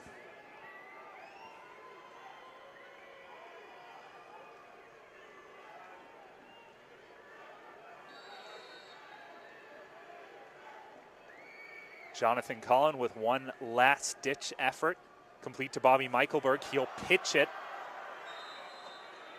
over to Matthew Garrett, and there is 1 second remaining on the clock. Wow. As Michaelberg laterals to Garrett, and he steps out of bounds at the 47-yard line. Well, that timing was perfect, too. It was like he knew how much time was left on the clock. He stepped out with 1 second to go. Kind of get a Hail Mary kind of play here to finish off the game. 1 second remaining. The Redmen down by 5. Last ditch Hail Mary attempt as Collin puts it up. Tons of Bishop's players in the vicinity as it will be batted down.